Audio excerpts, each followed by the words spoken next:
welcome. This is going to be our year. We all had a tough year last year for our region. Some of us personally had tough times that there she's coming, I'll speak until she's inside. Some of us also, like in our household, we had some personal, my father-in-law passed. I know every family had stuff happening that was tough. So I also want to acknowledge last year and the tough time we went through.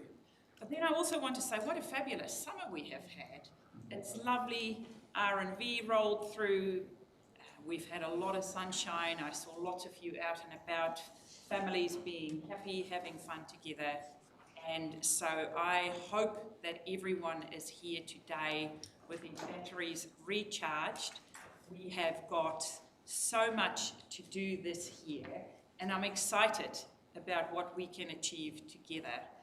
Together we get so much more done. And welcome, Councillor Parata. I was just saying, you travel from a different planet, so we do wait for you. We just started. Thank you for that. Thank you for all councillors being here today, being prepared, being ready to take on the work that is in front of us. I will open with a Karakia for us. Father God, thank you for bringing us together here today. Thank you that we had the opportunity to rest. We all needed it. I needed it. My colleagues needed it. Our region needed it. Thank you for keeping your hand over our region. Thank you for guiding us. Thank you for the opportunity to make decisions on behalf of our region. Please help us to always check in and make sure we look after those that might not have the same opportunities as us. Father, please guide us this year. I've got a feeling it's going to be a great year, and if you walk alongside us, I know it will be that. Amen. Amen. Okay, there are no apologies because we even have a councillor in Australia, Councillor Debbie, who is zooming in. Good morning, welcome to you. If you have any issues or your internet is not great, feel free to turn your camera off, and also feel free to text me if you want to talk and you see that I'm not noticing you. Declarations of interest. Councillors, I take you to page 5, where we will look at our minutes, which Annie emailed out quite some time ago. And everyone had the opportunity to read and take a look if it is a fair representation and a true copy of what was discussed on the day.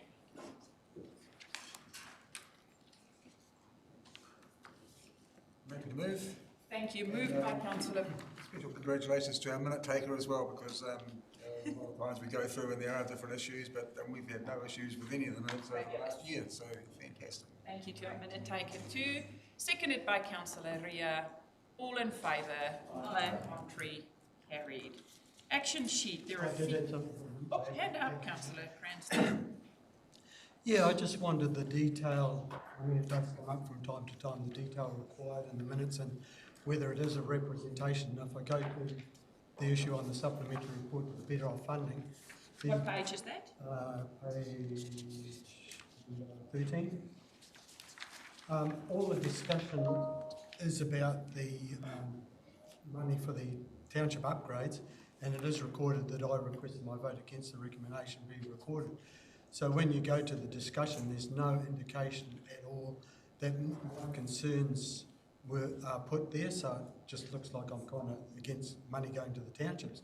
But my content of my discussion was the objection to money that was funded to the Tarahira was moved on, so that was the basis of my thing. So if someone was to pick this up, they see the paragraph on what the discussion was about, it kind of just looks like I'm objecting to money going to the township upgrades. And, I mean, I did put a considerable effort into my speech, but it's not captured at all in the minutes. So I'm just sure, just to know what's a fair content to be in there. And I do apologise that I know I was one of the ones that instigated getting those minutes out for review, but it was must be right on Christmas and I just missed that one. Apologies. I agree with that point, and if we can add, just go back and add the paragraph there, because Councillor Cranston did have extensive knowledge and feedback on that, and then our councillor is happy if that is added. Thank you for that, Councillor. I understand. Okay, councillors, page 17.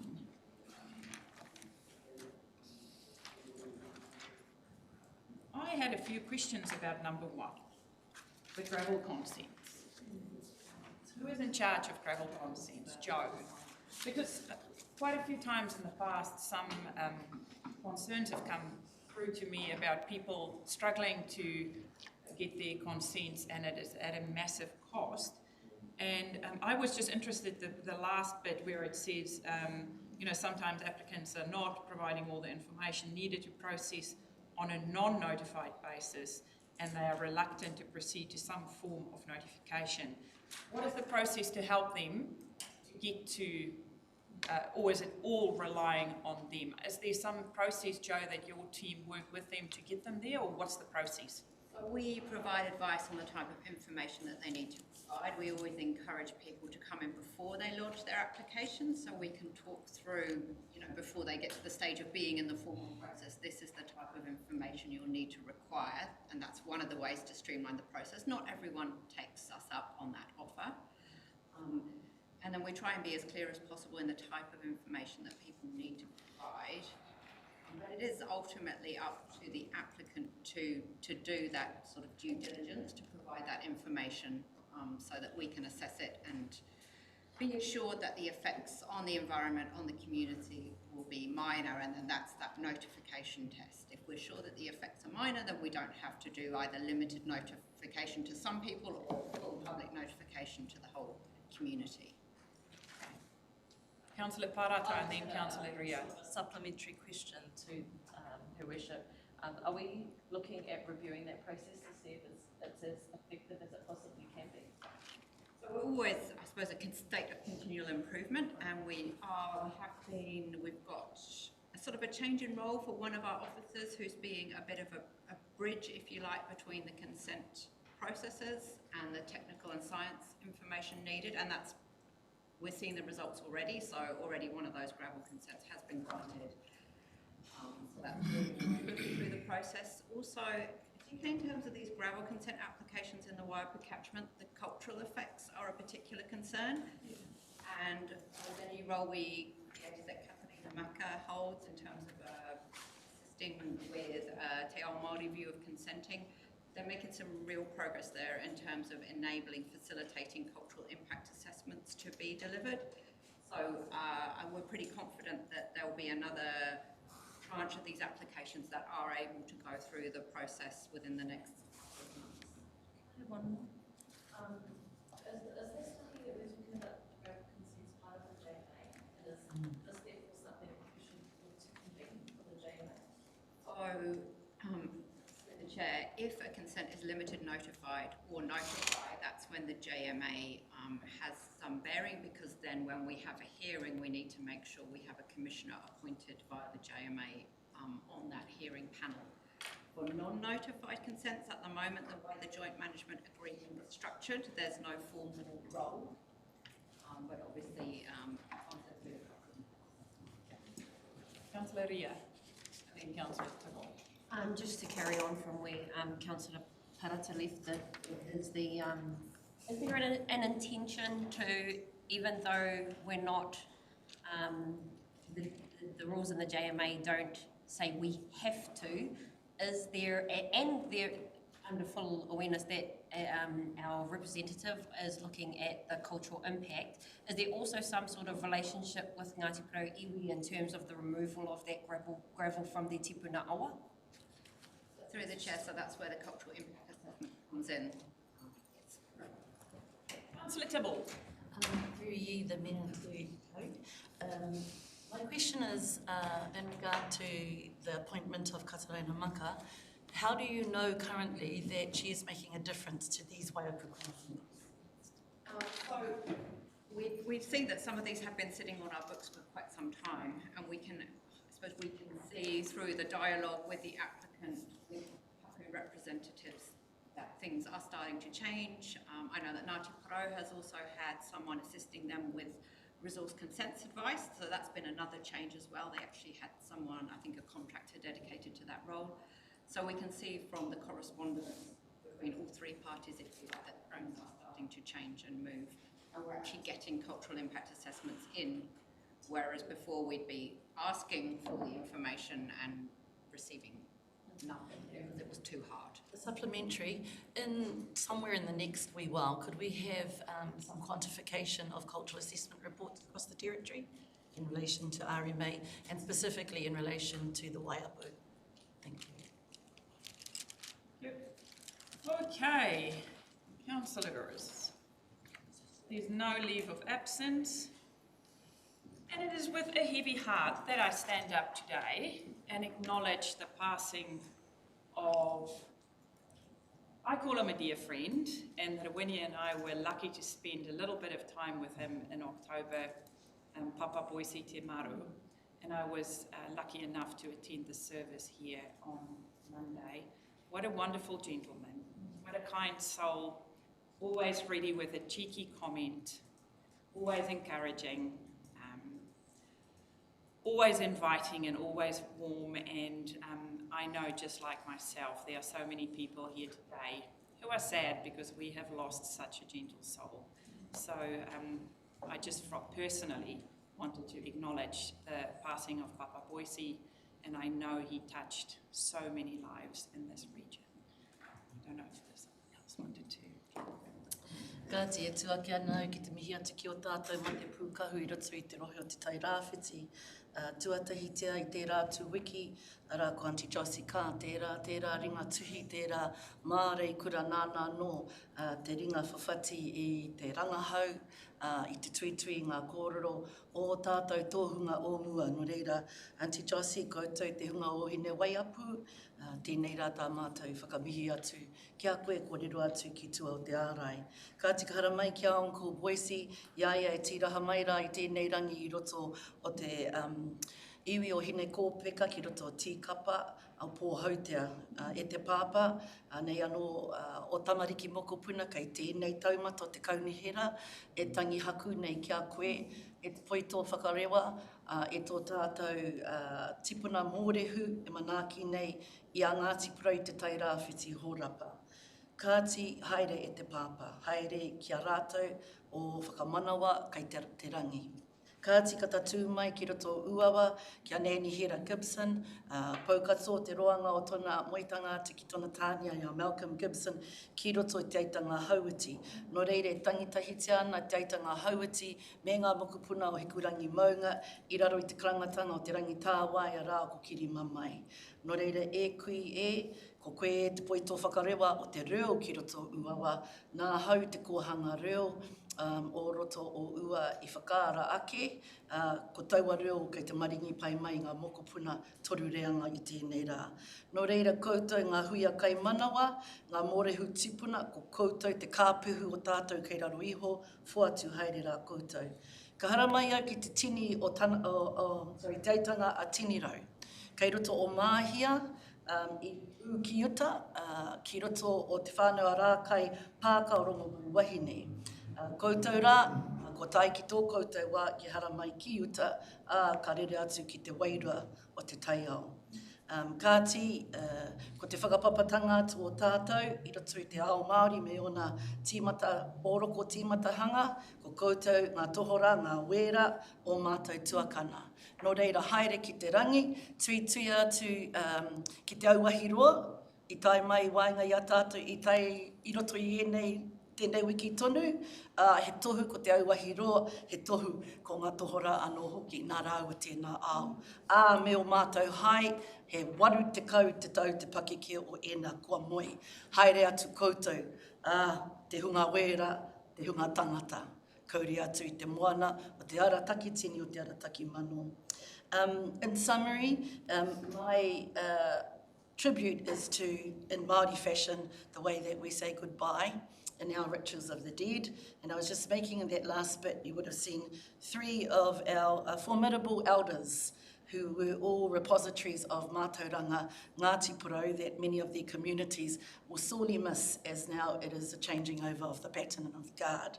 Coming forward too to Aunty Josie, who was credible writer and researcher of our past histories and placing that inside Ngāti Porou vernacular in the reo, in English and Māori. Both her and her husband accomplished writers in the Ngāti Porou fashion. Uncle Boise, who was responsible for the pastoral spiritual care of many of us, and tēnā koe te koromata me o kupu whakarāka I iaia. Thank you for your beautiful ornamentation of him, and as his mokopuna we say thank you for your beautiful words. And no doubt many of us here, just going to quicken that up now and go to Auntie Hera Gibson. Auntie Hera Gibson, she crosses true territories, having married into the Gibson family and lived a long time in Uawa, and also from the Hikurangi mountain sub-tribes. Auntie Hera was seminal in creating the Kohanga Reo movement inside Hauiti. Prior to her time, the reo was very much lost there, and now we are getting to 3-4 generations from that kuia, where the reo is starting to seed in particular parts of the whakapapa in Hauiti, which is no mean feat because we are under siege in terms of the way that we elevate our reo. Without our reo, we cannot understand our intellectual traditions and our cultural traditions, and we become morphed into nothingness without a strong backbone within our culture. So these three people are extremely important to the maintenance of that, and that's why we give such great accolade to the signing out of them in this lifetime and moving to the other life. In Māori worldview, the whales are actually our tuakana and created in our worldview before us. They also hold the celestial codes. So you'll be aware that there were solar flares and a solar meteor that went across in this week gone as well. So in our traditions, our kōrero speaks to at least 12 interdimensional realities that happen on the marae ate as a natural course of things. And I'm sharing that because the significance of these, shall I say, tohora tangata, so the whales of the people versus the whales of the moana, both go on 60 no less. I've just come from Mahia Nuhaka this morning to be here as I was in Heretonga yesterday doing some work. The dock people had them come in one particular bay, they pushed them out and they went round to the next bay called Kinikini, and that's where they decided that they should go. Just one last thing, in Māori worldview, you are not to push them out because they've already decided they've come to say goodbye, and just like our tipuna have expired because it's the time, in Māori worldview it is the time for those, and you see them go. The quantification of 60 versus this is in Māori worldview for the human element, an expression of what the loss means for the region. One last thing, Tai Rāwhiti Marae. Tai Rāwhiti Marae is where Nani Josie is. It's called Hine Pare Marae at the crossroads of Rangitukia on your way to the Ngutu Awa on this side, not that side where Papa Boise is. And what's interesting is we're called Te Rohe o Te Tai Rāwhiti, but in the entire regional stretch there is only one marae called Tai Rāwhiti Marae, and it is right there at Hine Pare. And what else is seminal about that is straight across the road is the Waiapu Rugby Club, and the iconage of that is called, that is the only place in Aotearoa Te Uranga o Te Rā, which means the brightness of the sun. So here we are as Tai Rāwhiti, and I would like to say that the name that we carry as Tai Rāwhiti through Māori traditions is centred back at the mouth of the Waiapu River. Thank you very much for hearing me today. That's a little bit of a lesson, but you can't miss it because of the people who've gone. So we will follow that too, as is our tradition, with this motetea. Ka tira e ka te takoto I rarora he uea, ke rā he tō rana wakatiti o ki tara ki kurangi maua ko te puketera I whakatau ki ai a pora rangi e ka ruku a te rangi tawa I o Narire nai, mamai hoki rā e.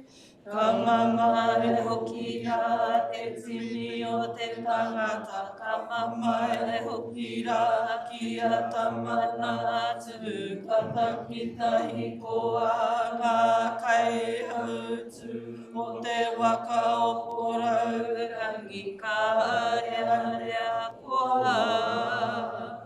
Wāngai tana arua, ka aku hia e.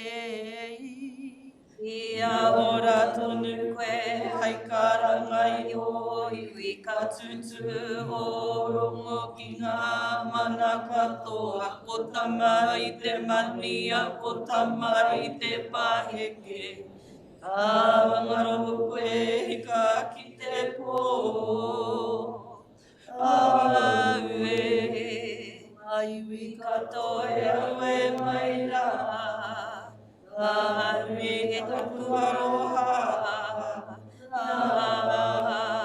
Tērā āpiti hono tāta e hono ko te hunga mate ki te hunga mate, ko te hunga ora ki te hunga ora, tēnā tātou katoa. Just one other tribute I'd like to make, which is in the living. E mihi ana au ki te karanga o te motu a Kingi Tūheitia, kia tai mai te motu i runga i te kotahitanga. E mihi ana anō hoki ki ngā iwi haere atu ki reira, ka tiki rātana anō hoki me te huihuinga nui Aotearoa ki roto o Waitangi hei ngarangi e tū mai nei. No reira, e aku whakatamarahi ki te rangi, to all my esteemed, all our esteemed here in the room, may we have the most blessed and productive year. Kia ora tātou. Any other acknowledgements or tributes? If not, we do not have public declarations today. We do not have extraordinary business, notices of motion, no adjourned business. Councillors, first piece of work, I'm going to hand over to Dean and her team, page 18 in our agenda. We are going to talk about our 3-year plan, 2024 to 2027 draft estimates. Thank you, team. Thank you. I hope you all had a lovely Christmas and a good New Year's break. We did, I should have acknowledged just in the last part, we did lose one of our ex-staff members, Rangi Pihima, who was one of our area office persons in Te Puia, so just wanted to acknowledge him as well. But coming into where we are today, this year it's been a mammoth challenge, and I want to acknowledge the team that have worked over their Christmas break to pull together the draft estimates for your consideration for today. So we've got a bit of a presentation, but just to take you through the paper. And a lot of this has been workshopped with you over the very later part of last year, and particularly going back to refine the budgets that were presented to you to try and align them as closely as we could to the priorities that you outlined and identified and then later adopted in December last year. So Pauline and her team have been working really hard to try and bring that rates increase, which we were looking at around 22%, down to 11.4%. And so we're going to talk you through how we've arrived at that. So if we can just have our presentation.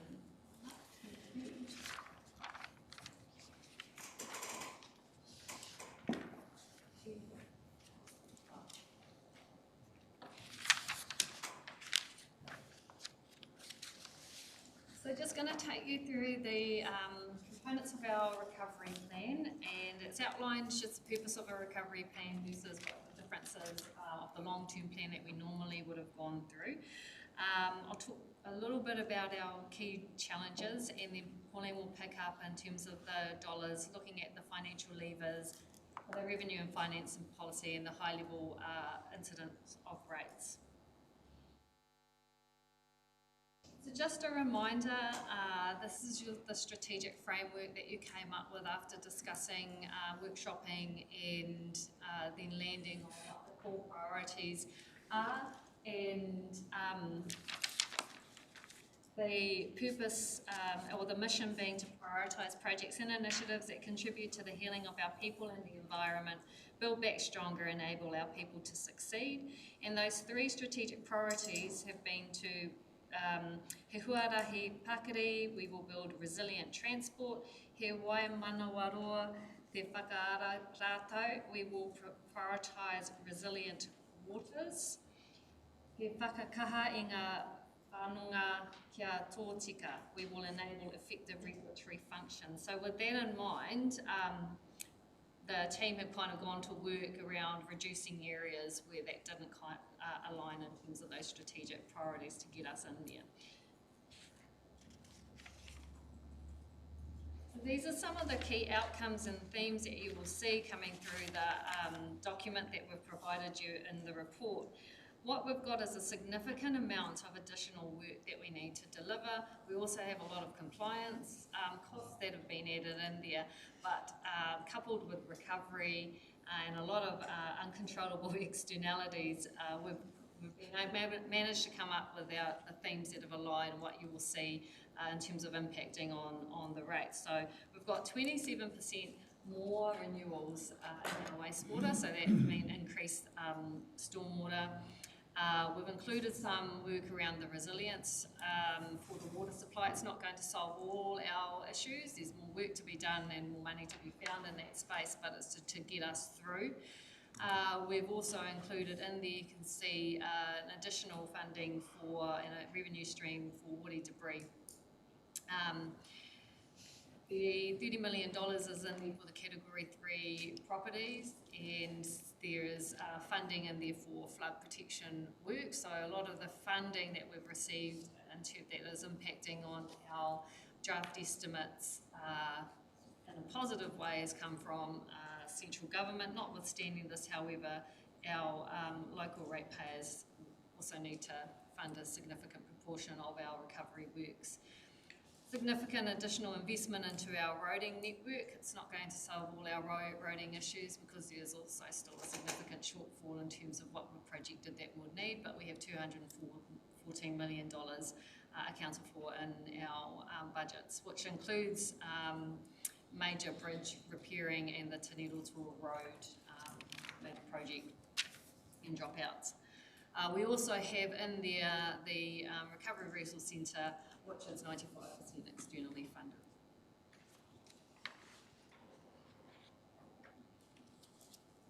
So our challenges are great, but we're really optimistic about the future and our ability to deliver on this. We know that recovery is going to take time. Our circumstances are significantly different from when we went into our last long-term plan and the assumptions that we have made. We have recovery that we need to address. We have higher interest rates coupled with inflation and depreciation, and a lack of dividends from our CCTO has created a real big challenge for us to try, and actually it's not practical to be able to maintain rates as they were previously. Notwithstanding this, while we're looking at 11.4% in terms of a rates increase, I do need to point out, I'm sure Pauline goes into it further around, that our challenges are generally on par with the rest of councils across New Zealand, and they haven't had two cyclones to have to deal with. So as part of that, we've identified that 7.9% of what's in our rates increases the BAU, and 3.5% of the rates increases targeted at our recovery, which is about $82 per household on per rateable property on a fixed charge. So we've pulled out all the stops, and you can see on page 68, paragraph 68 of our report, without cutting into significant levels of service, the team have really worked to try and use all levers that they can to bring this into an envelope which is reasonable and where it's not, and I understand that there will be many across our district and they are struggling. We have also provided for remissions for any people that need hardship support. So a big year ahead of us, and but a lot of opportunities that we can see if we pull together, work really well and strong with our contractors, hold them to account as we work through this process, try and look for efficiency gains where we can through our procurement, and also try and keep forefront of our mind is around how we can continually improve our services, but also try and find cost savings where we can do so. I'll hand over to you. Sweet. Thank you.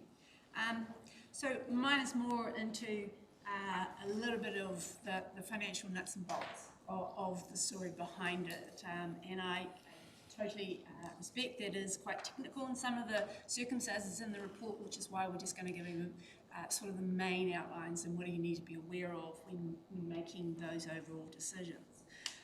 The financial strategy, just to reiterate, there are mandatory measures that we must include, and that is our overall rates revenue that council needs to collect. What is the percentage increase from the previous year? We need to state that, and we also need to state what is our debt cap. So in terms of this, as Nadine has identified, the overall percentage of rates for those 3 years is a cap of 11.4%, and within that we're virtually there on the first year, 11.3%. And then the 2 following years, how it relates to is just 9.8 and then 8.4 in the 3rd year. As the Dean said, that is made up of 2 key sub-levels, if you like, or sublimits. The first one being to recognise there's a certain amount that we have to do for the business as usual. What are we providing for our services, especially our infrastructure services? What is that? And that is saying that total limit is 7.9, of which that is used throughout the 3 years. 7.8 is only just slightly behind that upper threshold. And the second part is to recognise that there is the recovery rate of 3.5, and in the first year we're using to that limit, but it also is recognised in the others that if there are other things that occur that we need to do, it is below that threshold, but it's setting a limit with regards to it. The recovery rate, as has been mentioned before, it includes the category 3, the buyouts, the protection of properties that we need to. It also includes sediment removal, which is increased sediment removal, so there's the protection of our increased focused work in our waterways, and also woody debris as well. So just going to say, well, how did we get to what we were before Christmas? We were looking at around 22%, and this is just saying where's the threshold. So you've basically, the dark blue is where we're sitting in, and where we were before Christmas were the estimates with it. So what did we do and how did we do it? What were the focus that we were doing? Because these are the things that you have to be aware of, those kind of decisions to say, is it, do you want to do something different, or are there other important aspects that you want to focus on? So what we've said in the emergency works for roading is around about 42 million per each year of the plan. If we were to raise rates for that, then we would have an additional, 6% that were coming into our rates. So we loan funded that difference over that period of time, and saying that on average, that the life of those assets that it'd be giving to for the intergenerational aspect, so we're not putting it all onto, would last about the effects of around about 10 years. So that's how we did those. We followed on from the theme from the 21 to 31 long-term plan, and we said that we realised a significant cost arising from the wastewater treatment plant, that not all of the depreciations would be funded straight off, that we would have to phase that over that 10 years. This follows on to that same process. We're still stepping that in as gradually over time we will be funding that. By, let me think, so for argument's sake, by 2027, wastewater will be down to only 100k unfunded, whereas we start in 2024, it's 1.25 million. In the pool, it's for this current year, it's about 923k, and by year 3, as we're phasing it, is about 400k. So we're phasing it into the scene, but recognising that we need to be ready to the next stages. Some of the things that occurred, we phased it incrementally over those 3 years. We couldn't probably put everything in year 1, but we had to manage to what are the commitments, what are the loans, what are the contracts out there, what are our managers that we have to do for that, and then the increases went slightly in year 2 and year 3. It didn't all occur in year 1, because as you see, 22% would have been the rates increases. The dividends, where we expected 3 years there was an impact on that, so we raised a loan for that shortfall, but realising that that had to be paid back, and we said that the maximum time, whatever, where we go through that, working with GHL and their new strategy, that needs to be paid back for us over a step period of time, but a maximum of 10 years. We would be expecting, obviously, the increments that is raising around 5 to 6, but at the maximum 10 years. In some cases, we used reserves when it was appropriate in water supply. If there was significant work needed for the maintenance of the assets or work that needs to occur for repairs and maintenance, we used some of their depreciation reserves to fund that aspect of it, rather than straight increasing the rates with it. So, and as Nadine said, we increased rate emissions. We know that we have to do an awful lot of work within our area, and there was 2 options, is that you try to reduce your rates as much as possible, or you collect the rates that's affordable over time, but then target those people that really are not going to be able to, for there is a hardship component in it. And so that's why we increased that. In COVID, we had said, when that was an insertion period, that we would put aside $1 million associated with it. It wasn't actually needed in that particular time, but we've now increased about 500 to 600k per annum to actually address those issues with regards to affordability. The other part of the aspects is when we said we needed to increase rates or create a new rate, which is the woody debris, or not so much the woody debris, but the sediments and the other recovery aspects, is that we made it a uniform charge across all properties. Now that does have an impact on lower valued properties, because it's $82, and if a percentage like GSTs, we call that regressive, but it is also the unknowns, is our pastoral farming and other areas, there have been significant damage to their properties, so it was deemed that it was more appropriate during these 3 years to assess it as that. When we get past that, we will look at how do we actually collect it, and is there a need to be a change. So the debt, as we said, our ability to borrow is set on internal, and our ability to borrow is on our recurring revenue, like our thresholds. And ours, for our size, is 175%. We mentioned before that we'd always be looking to say at least target 160, because there's an ability to be able to react to unforeseen circumstances. And we've managed, after the review of the revenue that we're receiving that is non-recurring, and also some of the projects that we're in, depending on where those thresholds were, it came in to that target. So there is a little bit of threshold. It's to note also that we do have the ability to become credit rated, in which case our ability to borrow then increases from that. So during this period of time, it will be a continuous process. But the first part was to reduce our expenditure to what we needed to do, but not go above those kind of thresholds. and they make sure that the provisions that we're providing gave a bit of flexibility that if things change within that time, there was ability of an overall threshold to move towards.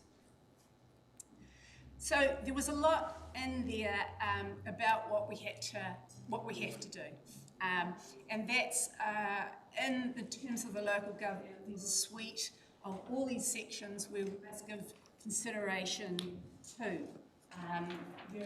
And while the recovery legislation moderates some, it doesn't moderate these. We still have to do those. One of the things which we talk about consistently, and that's what you is considering, is when you're setting your budgets or setting your estimates, that effectively is to say that you should have enough revenue to meet your expenses. And because if you don't, you're saying, okay, we've got deficits that are funding it, then basically that premise, if you like, is that future generations or someone else is going to have to pay. So that's the kind of the overarching part of one of those sections of the Act. But there are exceptions, and the exceptions is what do you consider in terms of is it appropriate to loan fund some of your costs over that period of time of benefit that are receiving it. One of them was your roading emergency works. Some of it in the last long-term plan, we had significant costs from central government with our TRMP, our freshwater plans, to do that, and we said that the plans last 10 years, therefore it's appropriate to spread the cost over those 10 years. So prudent, under financial prudence, it's really not defined within the Act, but it's taking regard to all of those other things within what you do in your budgets associated with it. What is deemed by its very nature to be imprudent is a deficit, but you would then explain why you were doing it, what are you doing, etc. While we technically have a bottom line that says it's a financial surplus, that means just for accounting purposes, it says we've got more capital grants that's recognised as revenue, but on the bottom line, there's no expenditure as with it. So it immediately creates a little bit of a surplus, but that surplus goes towards not having to draw down loans. So it goes towards our capital expenditure to do this, the other parts of our work. So I'm just going to, it's a bit of a technical thing, and some of it's just to give you a few awareness associated with it. Our estimates are based on assumptions. It's not like reporting on an annual report's based on fact. It's based on assumptions that either is going to occur and is likely to occur. And it's based on what you know at that particular point in time when you're doing it. Things change, which is why we have an annual plan process to revise things. It's also based on what's probable, not possible. Now, what does that mean? For argument's sake, you could provision, you could say that we're likely to have over this course of time more legal costs or whatever, but if you haven't got known costs of pending court cases, you would only make what is based on what's normal. It's estimates, and what we've got at this particular point in time, some of the other things, what we do know, or what is unknown, is the level of what is the funding that we will might get from Wakatari with regards to the emergency thing. So we're making assumptions that that's occurring, and what are we actually doing with those kind of part of the process. But what does this mean? It means you have a hearings process also, so you listen to the community. You have, before we get to the final adoption, if things like that has been updated, we have it updated, we try to incorporate it into the final adoption of the long-term plan. And as it says there, some of the projects assumes that there's funding, that assumption is that they will proceed either to the extent of the external funding, or alternative, you reprioritise to be able to be making sure that you're in your overall envelope of your financial strategy. Post that adoption of the long-term, as each year we review it in year 2 and 3, the annual plan process. That's your mechanism to do that. If there's something significant that is to a significant activity and a significant service, then we have an amendment. This has probably not changed much from sort of the numbers that we were talking about for the infrastructure strategy before Christmas. They're still those same percentages. Basically, 94% of the capital programs is around infrastructure. It is around also the FOSL, the category 3 and 2, which is the predominantly is the flood protection works, but also 30 million for the category 3, the buyouts, etc. Notably that 65% of the capital costs do relate to roads. Okay, so this isn't in your set of, I didn't want to put too much in there just to say you've lost the will to live, but in terms of it, there's an aspect that you have to consider if we are prudently looking after our assets, because over the time of it. And so when you do that, there's a measure that says depreciation. Depreciation is sort of a kind of a measure of your wear and tear. And when you recognise that in the sort of accounts that the depreciation is there, you'd normally say on a theoretical basis that your renewals matches your depreciation. Now, this is just a snapshot, it's only 3 years, and so therefore it doesn't tell you all of the things, because some of your assets on the extreme side of it last for 80 to 100 years. And so this cycle that they may be that it's either needs to come into more than what you have or less. And then the other extreme, which you perhaps your low lesser life, is your IT, which is in the sort of the 3 to 5 years time frames with it. But what this is telling us overall, of all the kind of renewals in the program that you've got there, is that we're actually doing more renewals than what our depreciation measure. Now, why is that? Basically, it is from the measure which we've mentioned before. Most of it's driven by roading. Because our network and the significant amount of the impairment that occurred for Cyclone Gabriel, we need to do an awful lot to catch up. And so that is the main impact with that. So, and also the other parts of it in the Three Waters, they are also doing a little bit more than what the 100%. They're actually trying to catch up to make sure that they're more resilient, that they're in that process. And so they're about just under 130%. So that is the main reasons of what that is making sure that, okay, does that sound reasonable? But it's driven by basically your roading aspects. Roading is 250%. So that's why on average, that's why you've got 183. Okay. So this is another thing when you will see in some of your statements, it's one of them that is pretty much when you're looking at comparatives to our benchmarks, all of the central government one, they call it the funding impact statement. And at the bottom of the funding impact statement, it says you're doing capital works, and it's in 3 sort of areas. It says maintenance, which we consider that renewals. The green, it says an increased level of service, and you can't really see it, but the top one is the sort of orange, which is growth.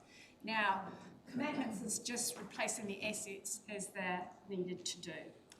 The green, why that is more than what we would normally expect.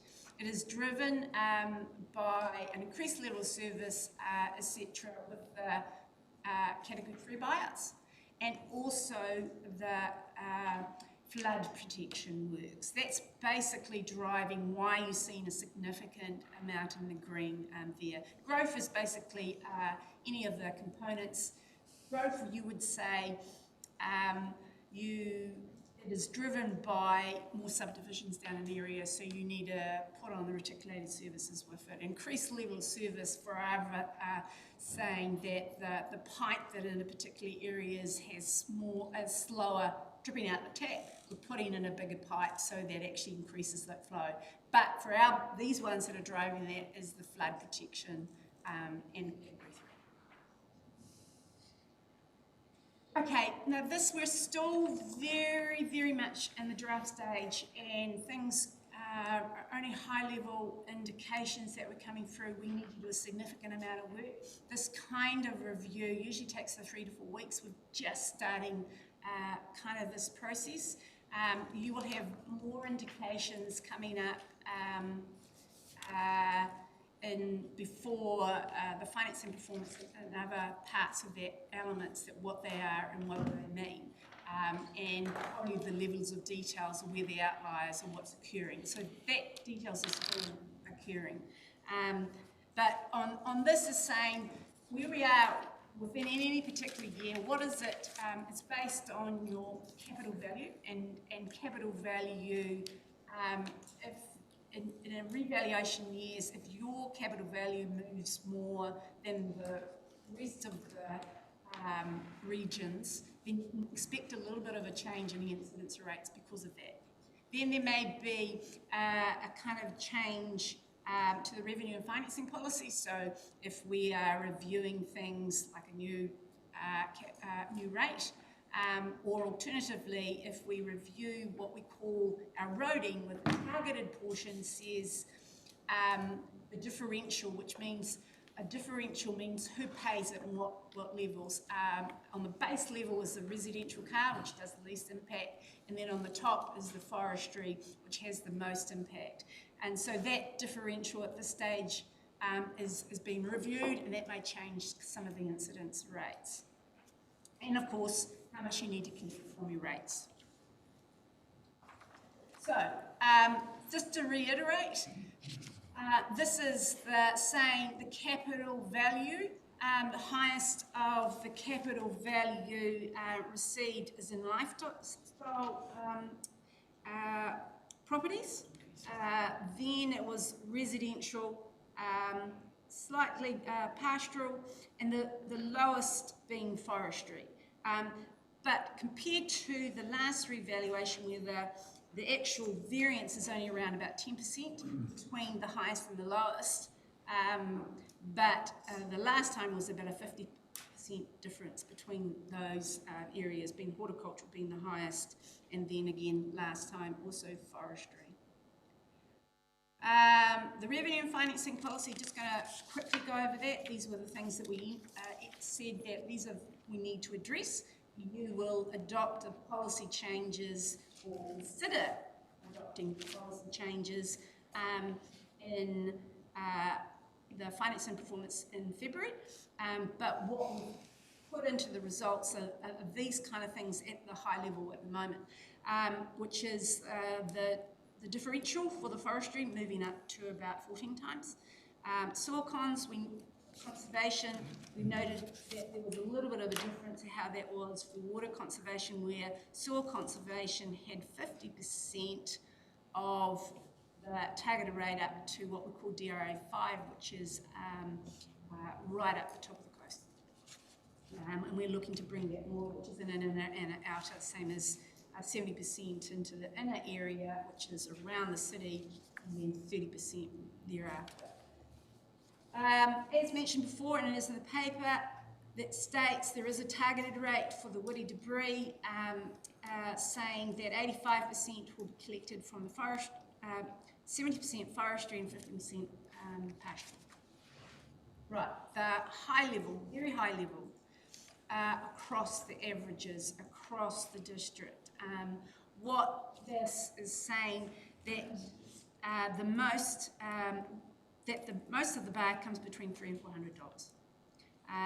And then there is different aspects across the other aspects, including the capital value. So this is a summary at a very, very high level across the district.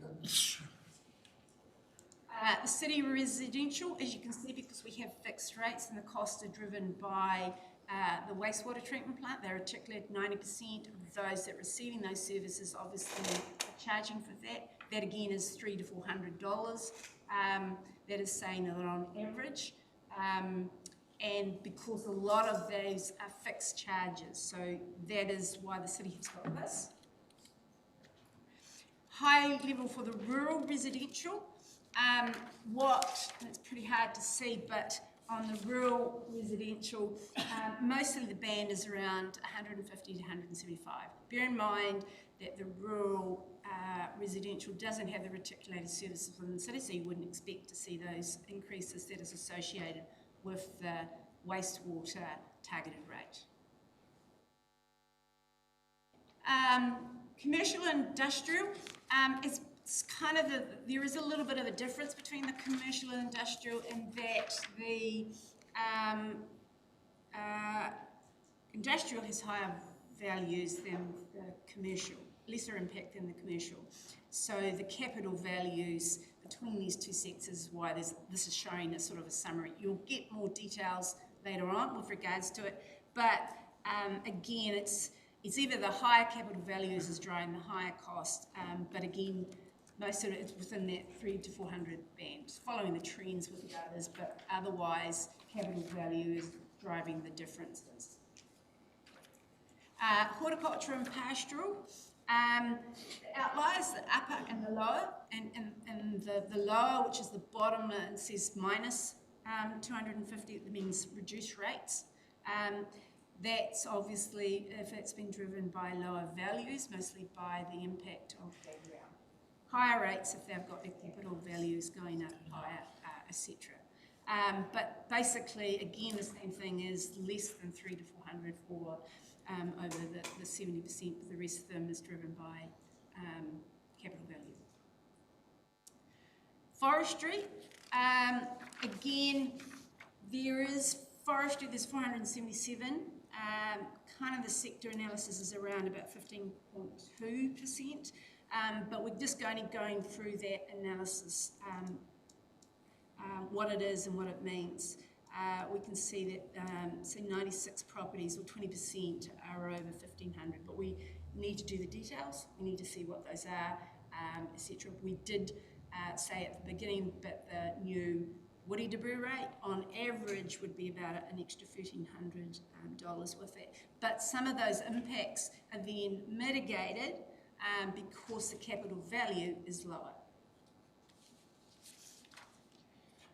So I'm just going through, because part of the analysis is to say how is this and how does it compare and what are we looking at and what is everyone facing this and so yes, there are challenges facing households. We know that households have increased, by petrol, by interest, by their food. But it also is a comparative to say, $300 to $400 that we're saying that the increase is, if the petrol alone on average is increasing around about $350 per annum more on a household. And so household, the increase for the rates is over that same period of time. Groceries themselves are around 552. So what we have to do and what we need to do has been try to be staged as much as possible to what we actually have, but it is also an indication that inflation has increased significantly. Costs for especially for council, is that petrol, bitumen, and all of those costs associated with roads is significant, and that is actually flowing onto us. We've held it for those things for our commitment, but those increases are hitting council. Just reiterating what we actually said before, that across councils over the next 3 years will be 25%. They're forecasting those, and that's in basic councils who haven't actually facing recovery costs associated with it. So what will happen is there's a next steps in these parts of these processes. Either you adopt what you say with the estimates, they are incorporated into what we consult with the community, and we have to also adopt the infrastructure strategy, which is around about the same time prepared, and the financial strategy, which you will see at the end of February, along with the messaging that we're consulting out to the community. And these are the other things that are in what we have to do. You kind of see those press, and most in the paper it says what's the next steps, where we are and where we need to go.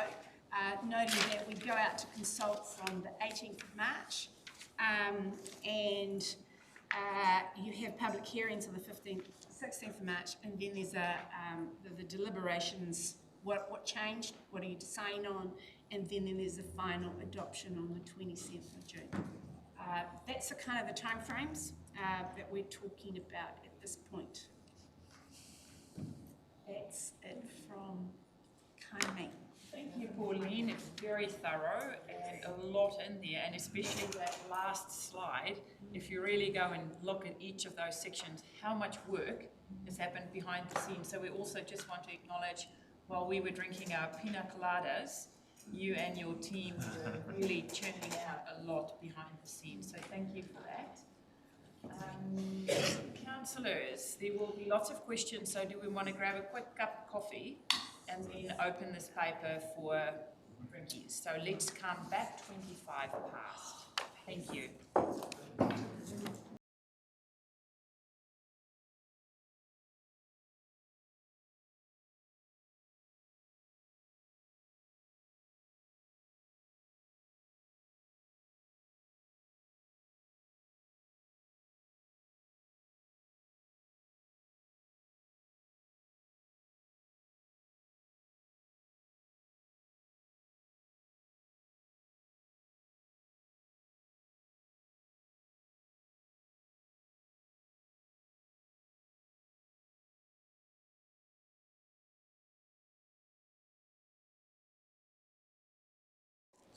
Page 18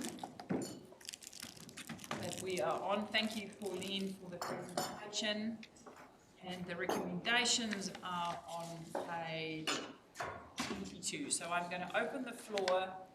If people have questions, please raise your hand. You know how it works in these chambers. And I will make a list and you will get your say. Councillor Wharehinga. Very much, Your Worship. First Council Hui. I only have one question, Pauline, and you actually alluded to it on the slide.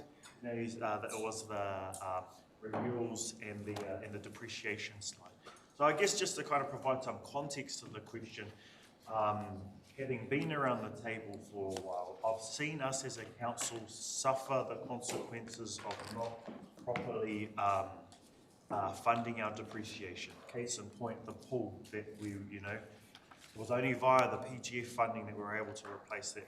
Prior to that, we had some a really tough decision to make due to past councils not adequately funding depreciation on some of them. That's the big kind of that's the big issue for me in regards to this. Us raising debt caps, or us raising more debt still under our cap, etc. Comfortable with all of those things. It's this thing here that I'm concerned about, because as a council, even our current council right now, we've used the phrases, are we just kicking the can down the road?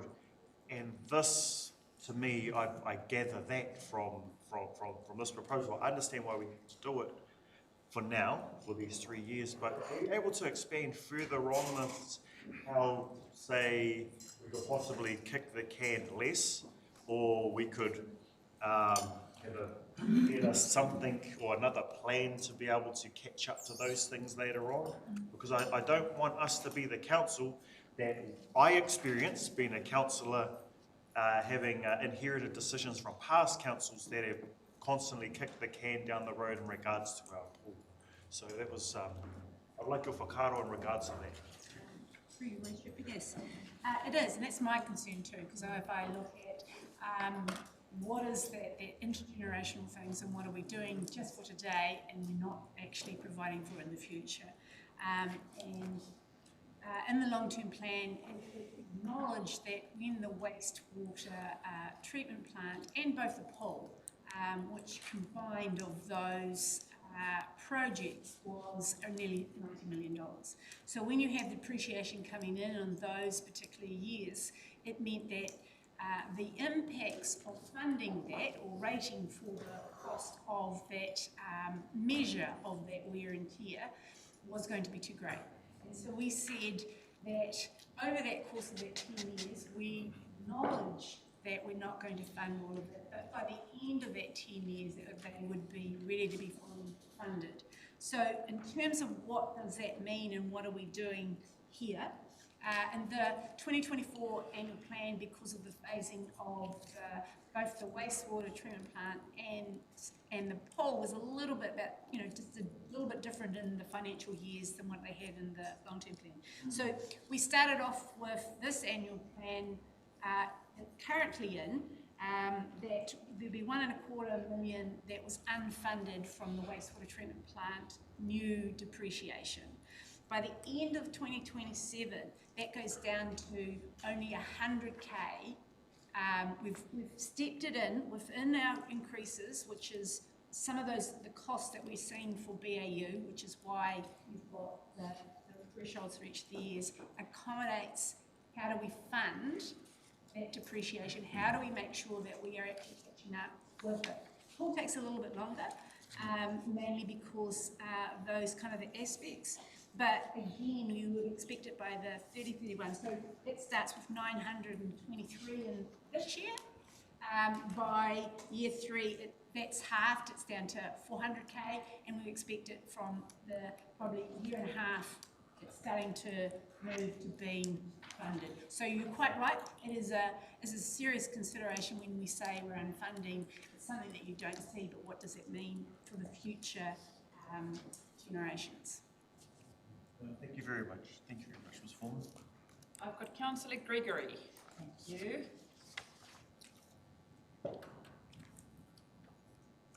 Kia ora, thank you. Can you hear me? It's all good, thank you. Thank you.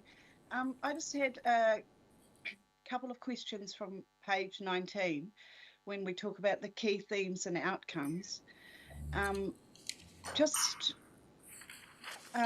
Undertake more work on preventative measures, and does that include the work that we've been talking about for drains and culverts as well? Also, contaminated land. I just wondered why that was highlighted. So, it was made so important in those key themes and outcomes. And shall I carry on or shall I stop? Here, carry on and then we'll get an answer up. Okay, and then just on page 20, just when you look at those, the rate increases 11.3, 9.8, 8.4. So if you added those up over 3 years, is the total rate increase over the 3 years 29.5, or is it more than that because those ones are added in, and that's all? So in answer to the first one, which is on page 19 and under 1, I presume that says undertake more work on preventative measures with increased resources for sediment removal and woody debris. Effectively, that's saying the moment we've had central government money of around 33 million, which is saying for the woody debris that's sitting in the upper reaches, a significant amount of work that needs to be done to actually get to there. But we know that while harvesting occurs, there's still going to be for the next 10 years. So this is looking at trying to say before an event comes or whatever that we have, we're putting aside some of that to remove in the upper reaches of the rivers or anything, which may be affecting our bridges, our roading assets. The same thing is prevent as much as we possibly can with the Wainaki, if there is issues around that, clearing it as much as we can, as opposed to a full force of nature that we don't anticipate. But that's a little bit of the preventative kind of aspects associated with it.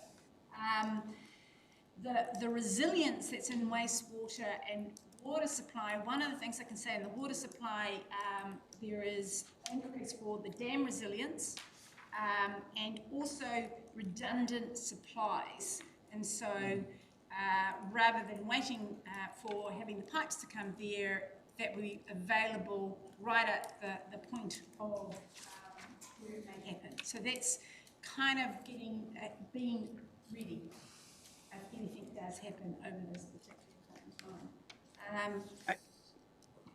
Here you go, Debbie.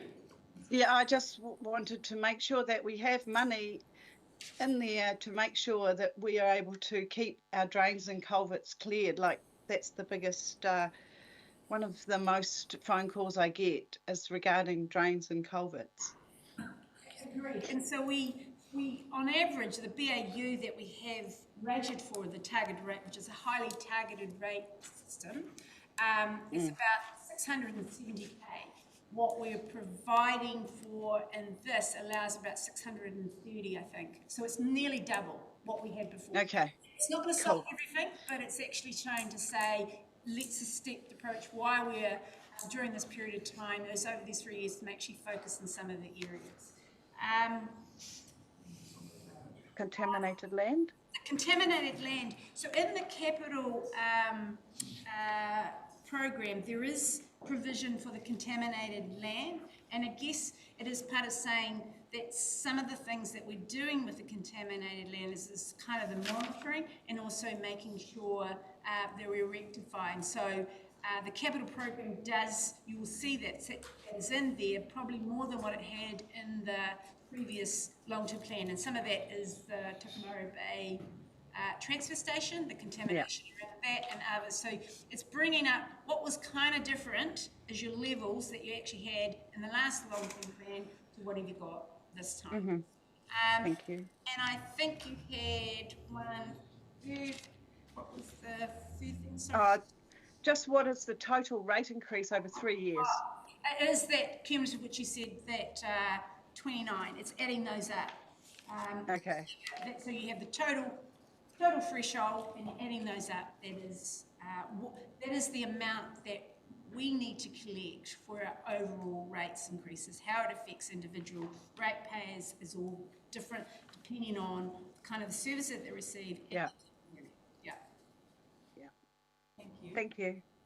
Thank you, Councillor Gregory. Councillor Foster. So I've got Foster, Pahuru, Cranston, Parata, Balfour, Ria, Alder.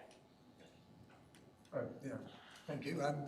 Pauline, you mentioned you had to draw a loan to cover the GHL's non-payments. And it looks there's 350,000 a year for subvention. But how much is the loan you have to draw to cover that? And who's paying? We're paying. It's definitely, so we're paying for that.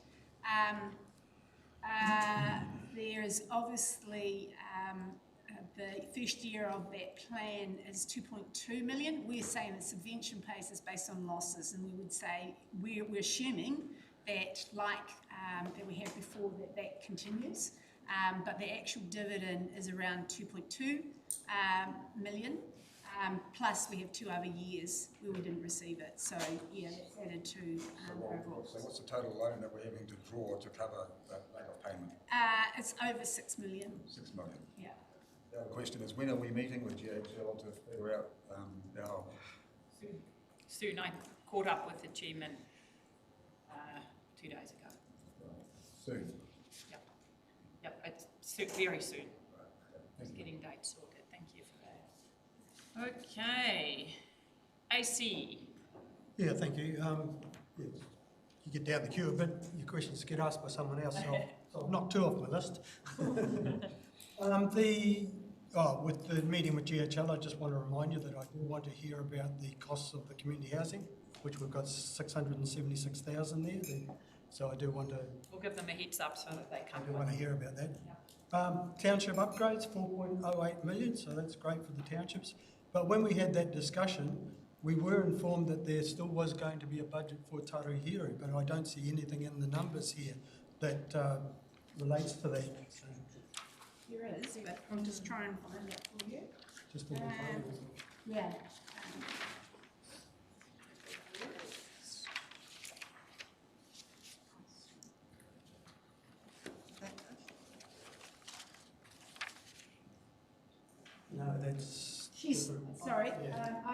make sure that it is there, and it is the things that they've amalgamated into some of the other parts within it, because it's about a 3.3 million. So, I mean, there's a couple of references to Karakia, but it's not always cycleways. no, and it definitely is. I think it's just been summarised up, but that's definitely one that we will be extracting out, and it's definitely in there.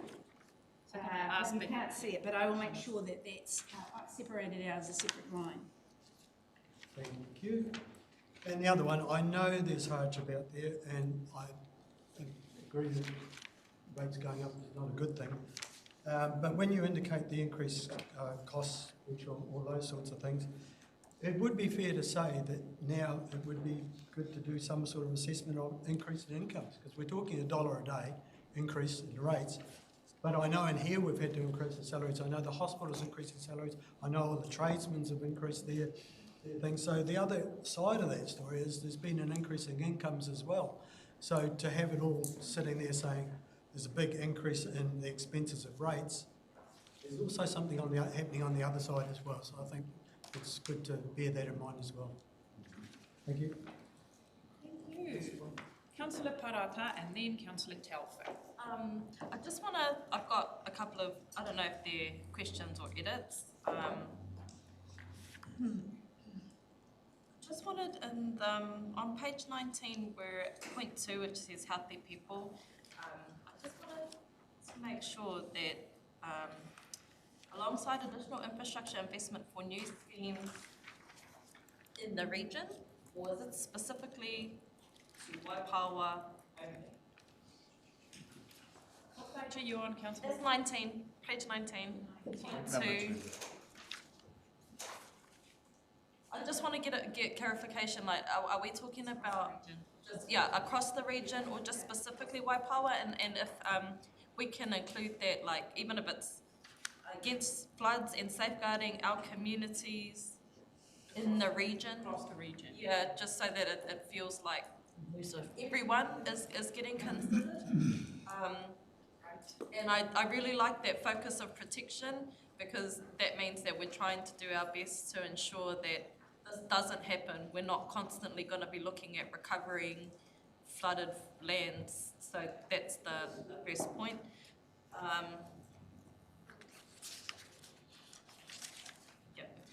But I wrote in my notes that this needs to be quoted out loud in the hui. In this thing it says, recognising that affordability is important and the ability to pay is not universal across our district, we have increased provisions for rates remissions. Rather than implementing a blanket reduction in rates, our approach directly addresses those who are facing hardship. In doing so, we hope to balance supporting the needs of our current communities facing significant hardship without overburdening future generations. So I just wanted to mahi to the author of this report and the council for its mahi in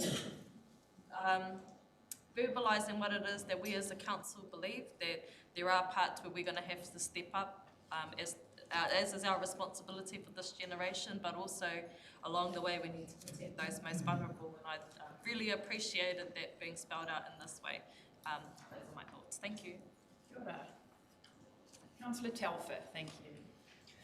Yeah, look, I'd like to get back to what Debbie hit on, really, around the drainage side of it. It's not Pacific. We spent a lot of time in workshops and going through what a 3-year plan is, and this is a 3-year recovery plan.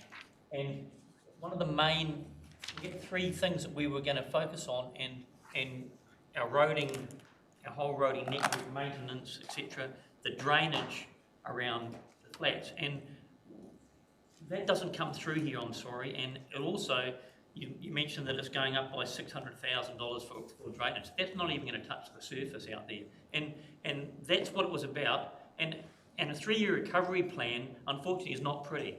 And we are going to have to say no to things, but we're not saying no forever. We're saying not in the 3 years. We're going to park them over here, and once we get our infrastructure and our district back on track. So I don't see that drainage out there on these flats, which filters through into this town and all the communities around it and other communities up the coast.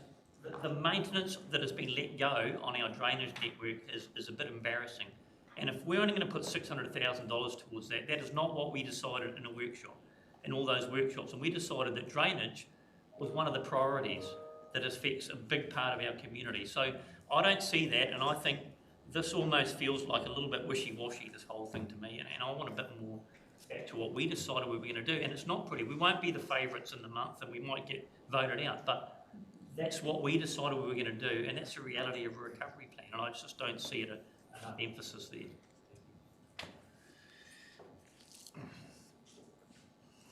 Someone's gonna... Yeah, so basically we doubled what we had, and it's recognising you could decide to have more, and then you decide to not do other things. That's entirely your decision. So you are saying we doubled the budget? We doubled the amounts that it was. We knew that we couldn't get everything, but at the same time, we provided over nearly 900k for the woody debris, which would go alongside that aspects. And as you're clearing those kind of things, you would expecting to be focusing on that. So in terms of it, you're talking about a $1.5 million additional cost. So it's significant from what we actually have. And we're saying for each year of the plan that we've got that level, plus if you're underneath those other thresholds, you could do more. It allows you to do those kind of things. But it is entirely, bear in mind what we're looking for. It has a significant increase, but it's not really draining every, it's recognising that the cost to drain everything may not be able to be done in terms of the affordability. That was the balance between it. But yours decisions is if you prioritise that over something else, then that is the parts we take into consideration.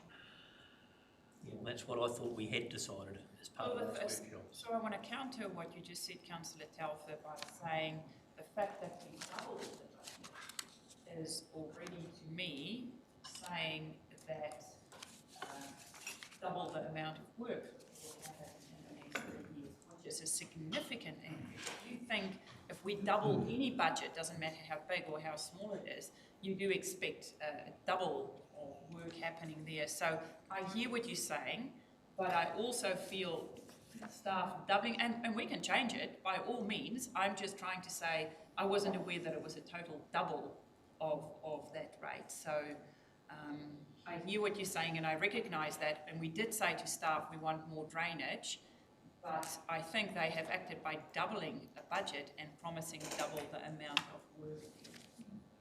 Yeah, just supplementary. You know, we've been told in the past that the budget out on the flats out there was $100,000. Well, if we're doubling $100,000 out there, I'm sorry, it's not going to make up further up the waterways. It's not going to make. We're not even getting anywhere near it. And like, there's a lot of people's properties that have been impacted. So I just think that yeah, it just needs to be re-looked at. I just want to also also put in perspective some of the other things. When we were looking at our woody debris and the issues that was facing our region, we quantified the volumes that were there. It's over 170 million. We got 33 million. And so we had to prioritise what we could, and where were the pressure points that would cause the most damage. And so effectively, the provision of that was to reflect that we're not going to be able to do everything, but it's going to have to prioritise with what we have. But if, again, whatever the priorities that you have, what you want to do, we consider. But this was trying to say that it's not going to solve everything, but it's scraping away the basis of where we actually can go from currently where we have. Definitely agree that the issues that we are facing in our region are significant. Again, stating that, at least 100 million if we were getting all of this from through. I think if we can just add to that, I think what we need to also get our heads around is the true cost of maintaining the drainage districts within our region. We don't currently have a real clear picture of what that is. We know that we're significantly underfunded. We have tried to double it. I think what we need to demonstrate going forward is to show, well, what's the plan for that investment, and where are we short on, if we can quantify that.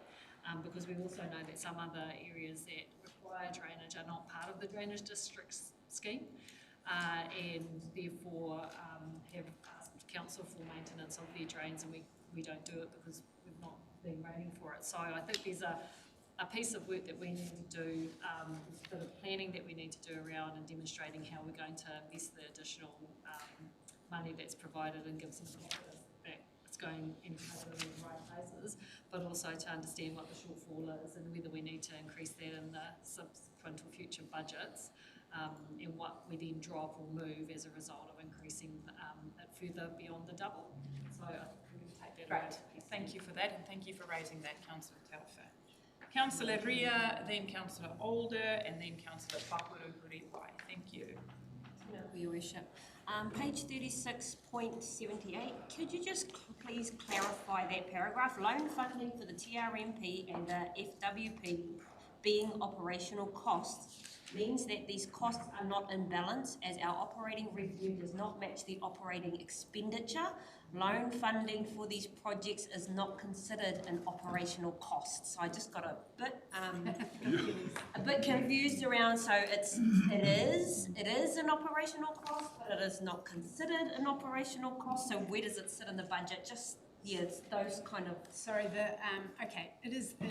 So it's basically saying that that is an operational cost. In normal cases, you would raise revenue.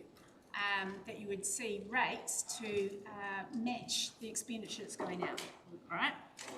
In this particular case, we're saying we're not going to raise the rates because at any one particular time to actually match that, it would have been an extra 5% increase in rates. So we said that deficit, that shortfall, which is not matching it, the revenue doesn't match, we're going to loan fund it.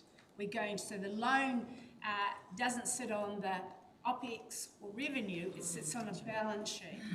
So that's when we say we're not quite in balance with our meeting. Revenue doesn't meet expenditure. And so that's the difference. But what we're saying, well, even though that may be the case, the benefits of that plan is over a period of time. It's 10 years. So we're saying all of those costs will be smoothed, and we're not matching when they occur with revenue. We will actually make sure the loan covers those costs, and we will rate for a steady rate as it goes. So, sorry, it's a very complicated one of those mechanics that's in here. Yeah. Okay. So because loan funding for these projects is not considered an operational cost, will it still be reported to us in the operational budget? So it's not an operational revenue. So you will always see it in your costs, but when you're starting to say, is your budget balanced, it will say there's no revenue to match it, but we will say, yeah, we're getting that from paying from loans. So yeah, it's the opposite of the, where we have capital grants, you see that as revenue, but there's no expenditure down below, and that creates a surplus. This is the other way around. Sorry, two other questions. What is the Taruhiru Block Water Extension? I cannot recall coming across this kaupapa before, but I see that there is money designated to that kaupapa, the Taruhiru Block Water Extension. It's the subdivisions that are up there to build up there, and Tim's shaking his head. I'll get back to you about that. Yeah, but it is regards up to the subdivisions up there and needing to extend the network services. Okay. My final question, and this is about page 46 in regards to the Tolaga Bay Wharf and the Patutahi Community Hall. All assets excluding those listed below are assumed to be replaced at the end of their useful life. The following assets are assumed not to be replaced at the end of their useful life. So that's the listed are the Tolaga Bay Wharf and the Patutahi Hall. both of those assets are really well-used assets within those specific community.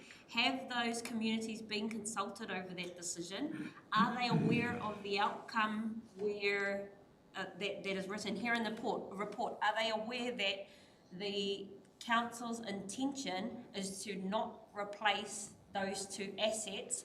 And is there a conversation or a whakaaro that if it's possible, those assets will then transfer back to the community so that they can start working on them?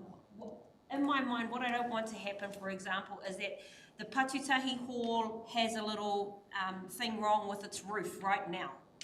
We only hold on to it for the next 5 years, and because we aren't replacing it in 5 years, we decide not to fix that roof.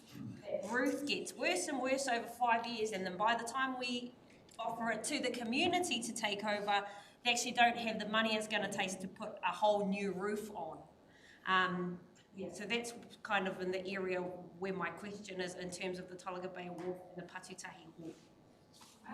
So these are, the Patutahi Board, actually, we look after it on their behalf, but the assets itself reside in there.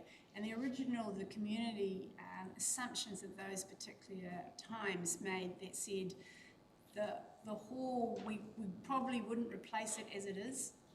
We would do something else, and therefore their decisions when they were charging out the fees and charges for it said we're not going to include our overall cost to pay for the depreciation, wear and tear. So that was made at that decision and how they went through there. Whether it's still relevant and does it need to test those conditions now, that's something that we would be always coming back through. But the original board, the things that they were doing on it, they said we don't want to raise our fees to cover that. We will have some of our costs for some of the depreciation, which is the wear and tear. But when it comes to replacing it, it either may be too big for our circumstances, we do something else. So that was the original intention.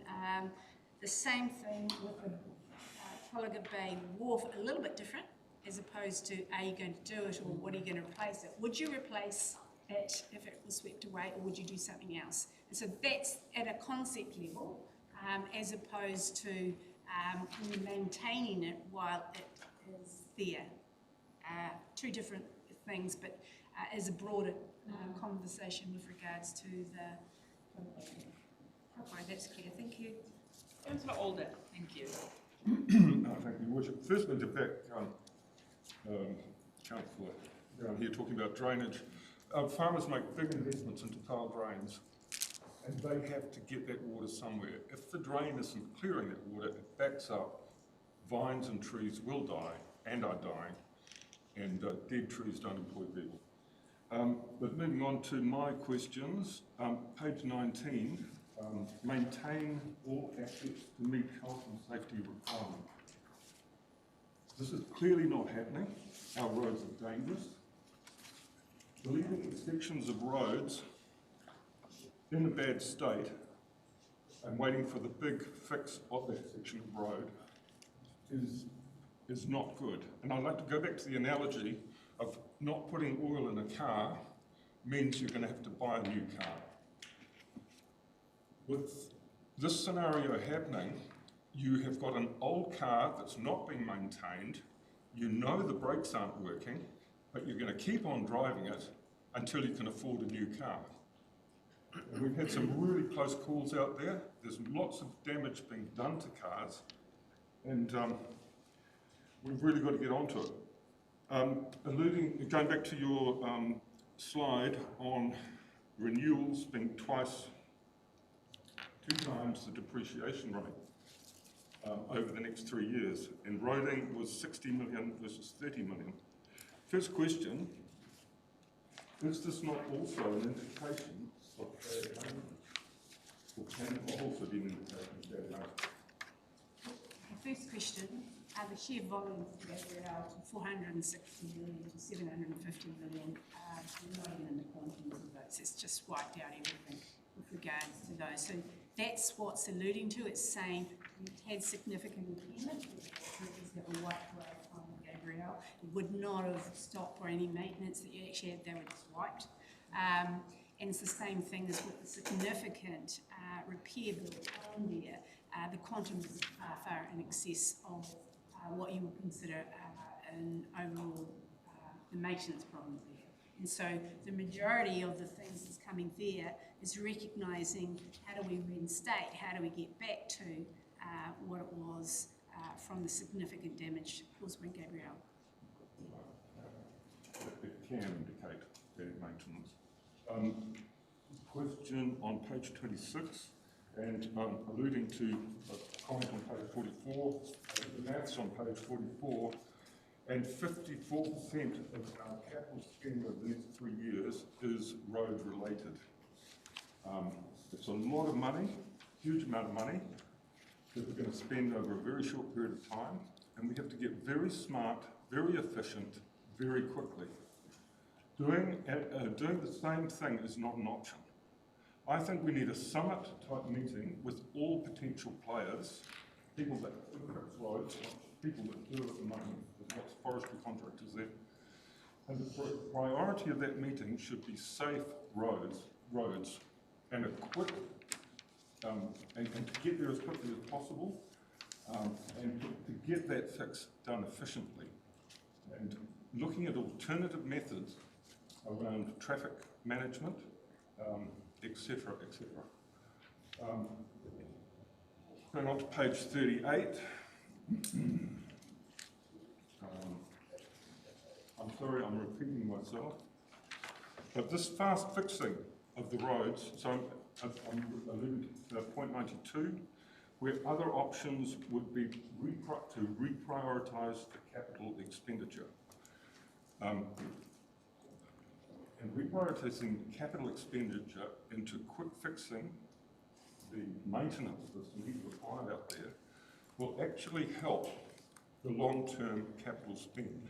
Because if we fix some of those potholes now, we will save those roads. At the moment, they're just going downhill faster and faster.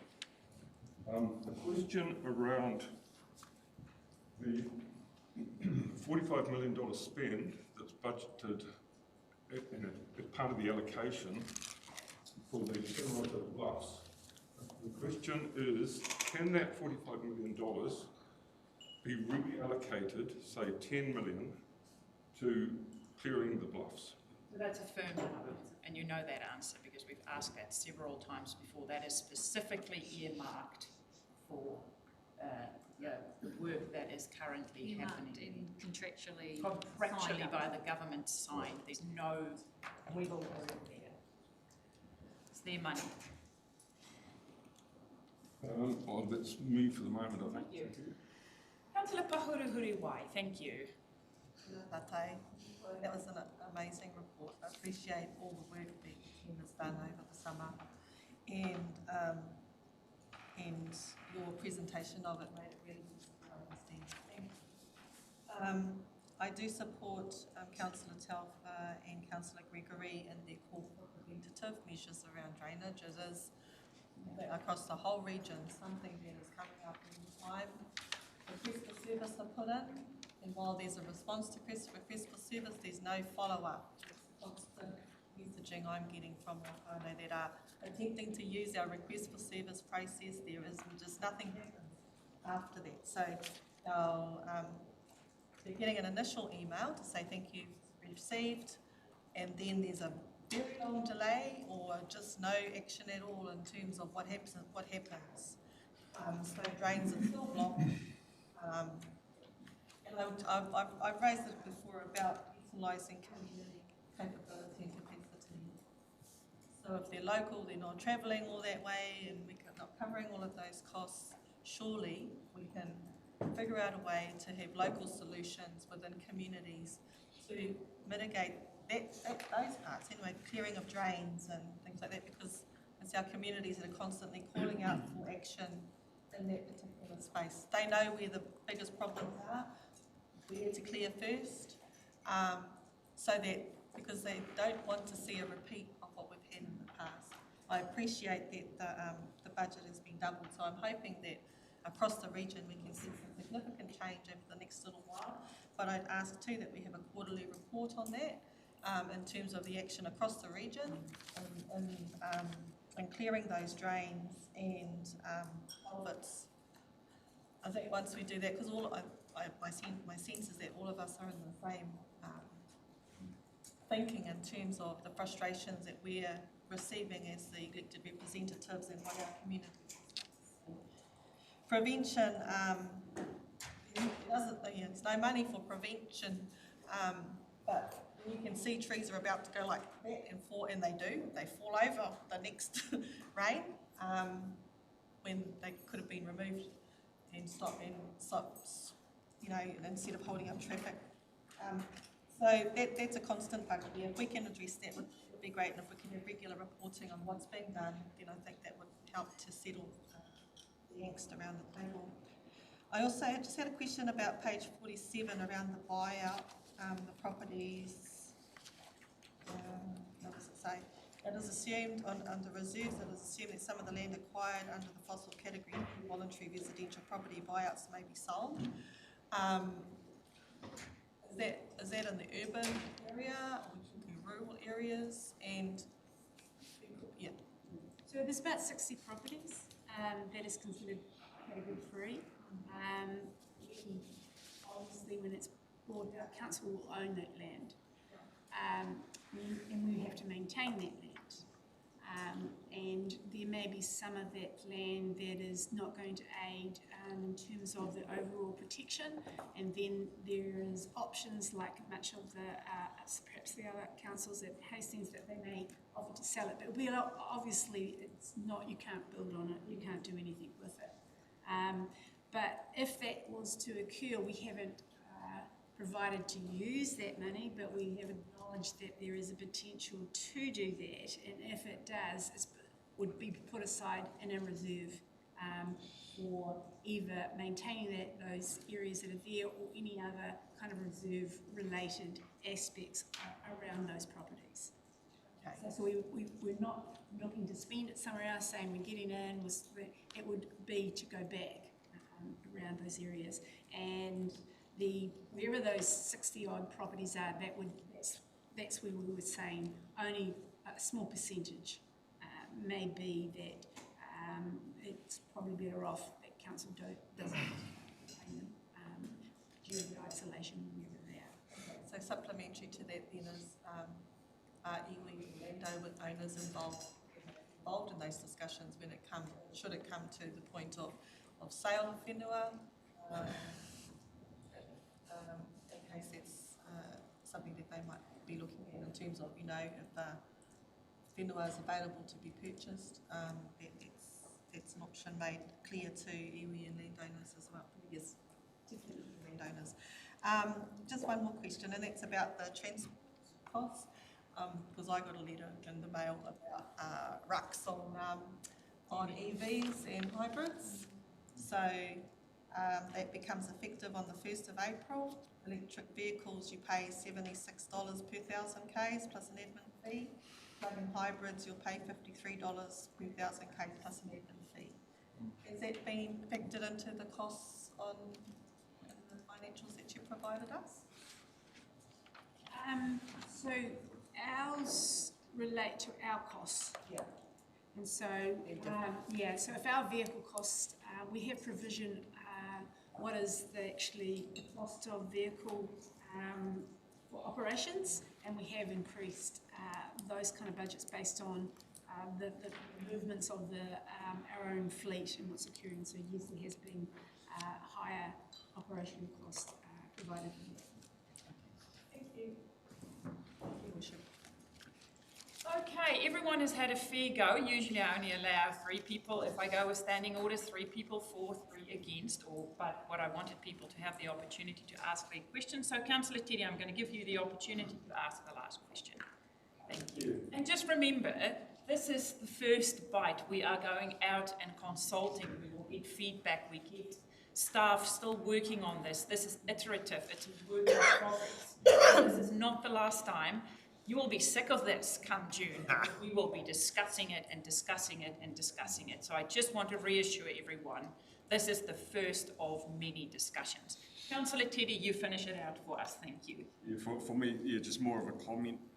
For me, this draft is sort of where we've landed before our workshops and everything else. It's sort of what we've sort of come to. And we need to remember it's just a draft. It's still got to go out for consultation, so it's not set in stone. In saying this, I fully agree with Councillor Telfer. And when you listen to the community, drainage is huge. So yeah, I'd like to see more drainage if we can, because we double that. So as the last speaker of the day, are you happy to move the paper? Thank you. Seconded by Councillor Pahuru Huriwai. All in favour? Aye. Contrary, carried. Thank you for that, and thank you, councillors, for your contribution. This will be ongoing. Thank you, staff, for having your listening ears on. Okay, councillors, we go to another interesting discussion, page 48. This is in regards to dangerous, affected and insanitary building policy, deliberation and adoption. Joe, thank you and welcome. For the work, I'll open, you can give us the quick lowdown, and then if there are any questions, it's open here for councillors. So you remember we opened consultation on a revised dangerous building policy last year. Submissions closed at the beginning of December. We only received 2 submissions. Both of those submissions are attached to your report. We have made some slight changes to the policy in response to one of those submissions in relation to heritage buildings. Neither of those submitters wished to be heard. They didn't wish to come and present to you in person. So you have their written submissions, you see the staff's response, and really it's now we come to you to seek your adoption of the new and updated policy. And we do have some online should you have any questions on the process or the changes that have been made. Kia ora. Councillor Robinson, thank you. When I first came across this paper, the reference to dangerous, affected, and I thought insane. I thought it might have been reviewing our standing orders. I'm happy to move the paper. Joe, thank you to your team for all this mahi. Let's get excited when there's a bit of legal stuff on the table. So I'm happy to move the paper. Thank you for that. Councillor Foster. Yeah, thank you. I've reading this and going from what we talked about before, the policy just doesn't have enough teeth, I don't think. I mean, we've got buildings in town that are dangerous and sanitary. They're sitting there idle with no use whatsoever, and we can't do anything about. We've got a shortfall of houses. We've got homelessness, and so this should be a tool to be able to encourage people who have houses that are in that condition to either upgrade them rapidly or sell them or do something before we have to go in and all we can do is sell the land. We can't do anything with the house. So how do you go in and sell the land when there's a house on it? So what happens there? This whole policy just doesn't have any teeth, I don't think. I know 2 buildings in our CBD that are just sitting idle and they're dangerous and we can't do anything about them. So I would like to see, and I know the Local Government Act doesn't allow us, which is crazy, because every other region and every town probably have the same predicament that we've got.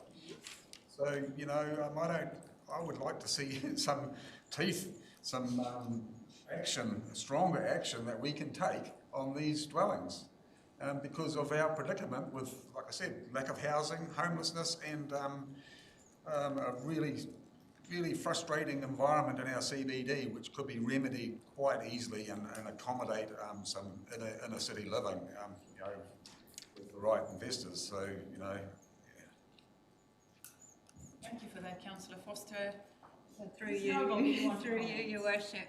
So this policy is fairly limited in its remit in that it's under the Building Act, and there is quite a high bar for buildings to meet before they can be officially termed dangerous or insanitary or affected. So it is limited in its extent, and it is very much, I suppose, the ambulance at the bottom of the cliff, because once buildings get to this, we don't want buildings to get to the state where this policy applies. Having said that, there is some work going on within council, looking in particular at the city centre and what levers we can pull to achieve those revitalisation aspirations that the community has held and council has held for a long time. But this policy just is not the right tool to achieve those. Can it align with the Earthquake Strengthening Act and all that? I mean, can we kind of start aligning our policies to give them more clout? And when buildings when there's no rates being paid on them, for instance, that's a major trigger to start with, and when there's no rates income coming from a certain property, we down the line we can get in third parties to get involved. But so, Councillor Foster, are you maybe suggesting that this is something we take higher? We start, where I talk to the minister and say this is something that is common here. I'm sure Rotorua and Taupo and everyone have the same. So maybe the action out of this is that I'll look into it and then talk to Joe and get some paperwork sorted. Bye-bye. Thank you. Okay, I have Councillor Ria and then Councillor Wharehinga. I'd like to second the recommendation 2, adopts the dangerous residential buildings policy. I just wanted to talk to the replies that were written to the New Zealand Heritage Society, especially the reply in terms of their recommendation to put marae within that. I thought it was really well written. To Joe and your team, thank you very much. It was really considerate. It really did emphasise how we value the traditional owners of each of those marae, and so I just wanted to talk to that piece and to say thank you. Thank you. Councillor Wharehinga and then Councillor Gregory, thank you. Thank you very much, Your Worship. I did want to ask, I enjoy the paper, but I did note that there were points, and it's aligned to the part that Councillor Foster was sharing, that there were points of feedback that were outside the scope of the policy. Obviously, one of them is in regards to enforcement, but there were other pieces there too. Do we plan on informing the future decisions or the future information that comes across our table, using that information to do that? The second thing that I wanted to ask is, all of our policies, when we implement them, that's when we kind of go, oh, actually, this would have been really helpful. What's our ability to be able to adjust the policy upon implementation? Just those two. Your Worship. So yes, absolutely. The feedback that we received, in particular from Heritage New Zealand Heritage, has already been passed on, for example, to our Tairāwhiti Resource Plan team, those working in the Urban Growth and Development work stream and our regional policy statement. In terms of making changes to the policy, it's not a simple process. We do have to go through the special consultative procedure. So it's possible, but it does require that consultation again. Just supplementary, say post some really positive conversations from our main central government, would we also have to go through those kind of same onerous adjustments to our policy, or would there be some other way we'll go? I would imagine if we were seeking some changes, we'd maybe seek some, and if changes were being made to policies, maybe we'd also seek some legislative change which made it simpler to make updates. Thank you very much, Ms. Lim. Who's the minister that would be in charge of this stuff? Local government? We'll get to that. I've got Councillor Gregory, then Parata, then Pahuruhuriwai. Thank you. Councillor Gregory, you are next. And then thank you.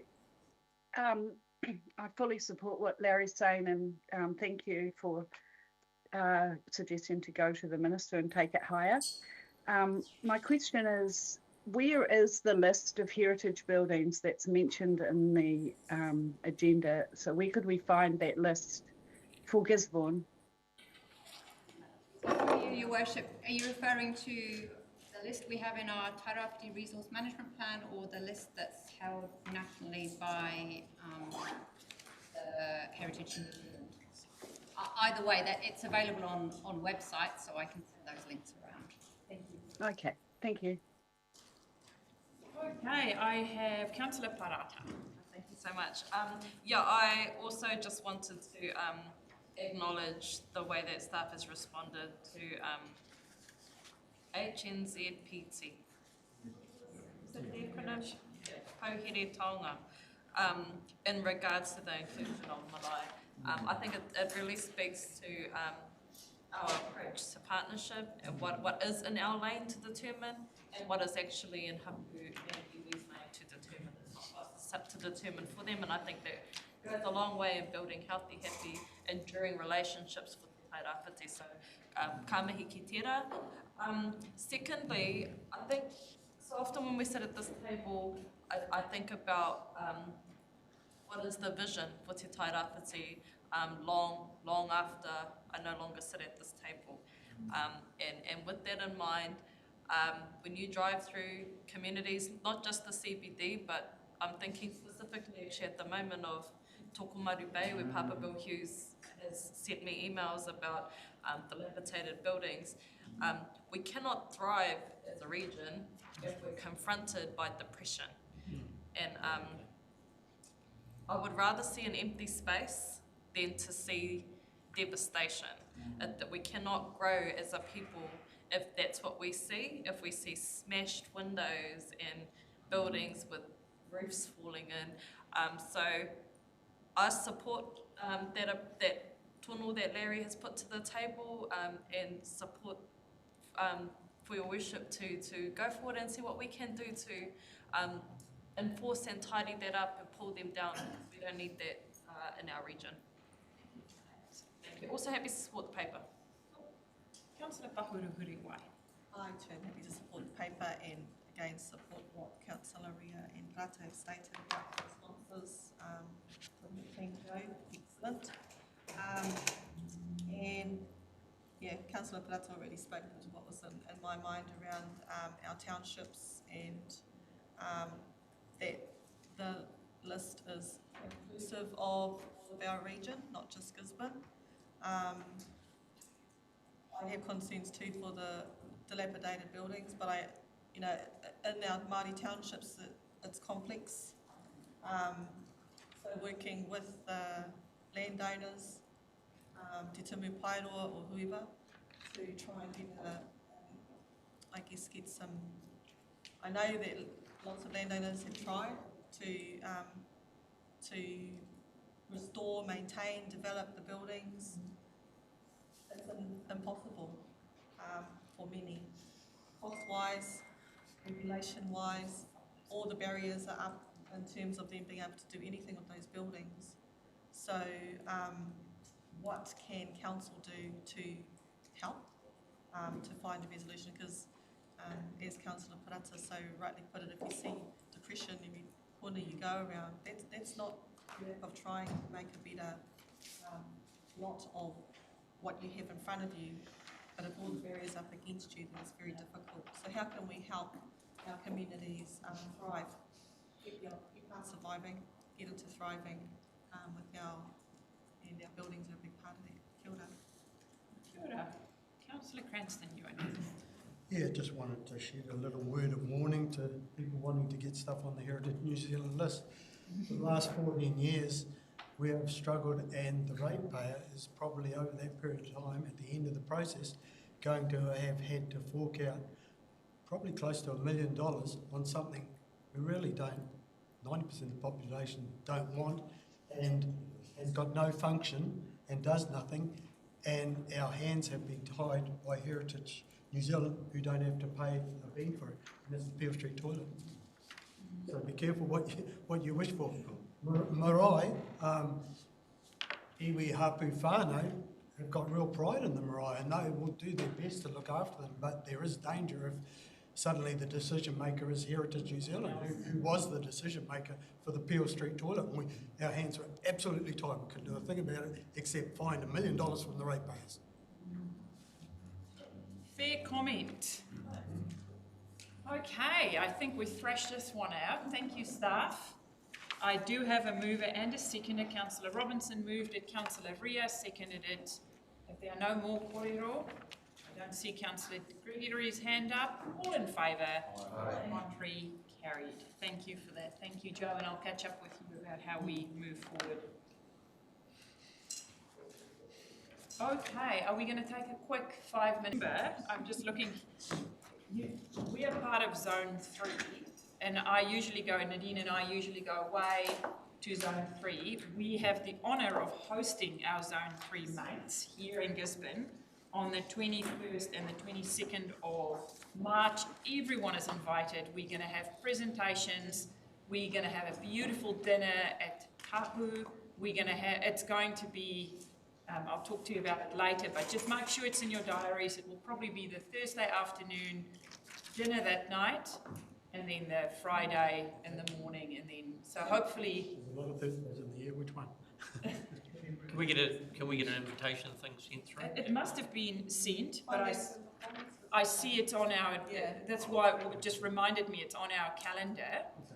But I will ask Jill if we can send a diary invite, and then I want councillors, every single councillor, to take our form and go and take a look at your electronic diary and see that it is in there, because in the end of the day, it is your responsibility. So I do want everyone to double check, but I'll ask Jill just to send an invitation for that Zone 3 hosting.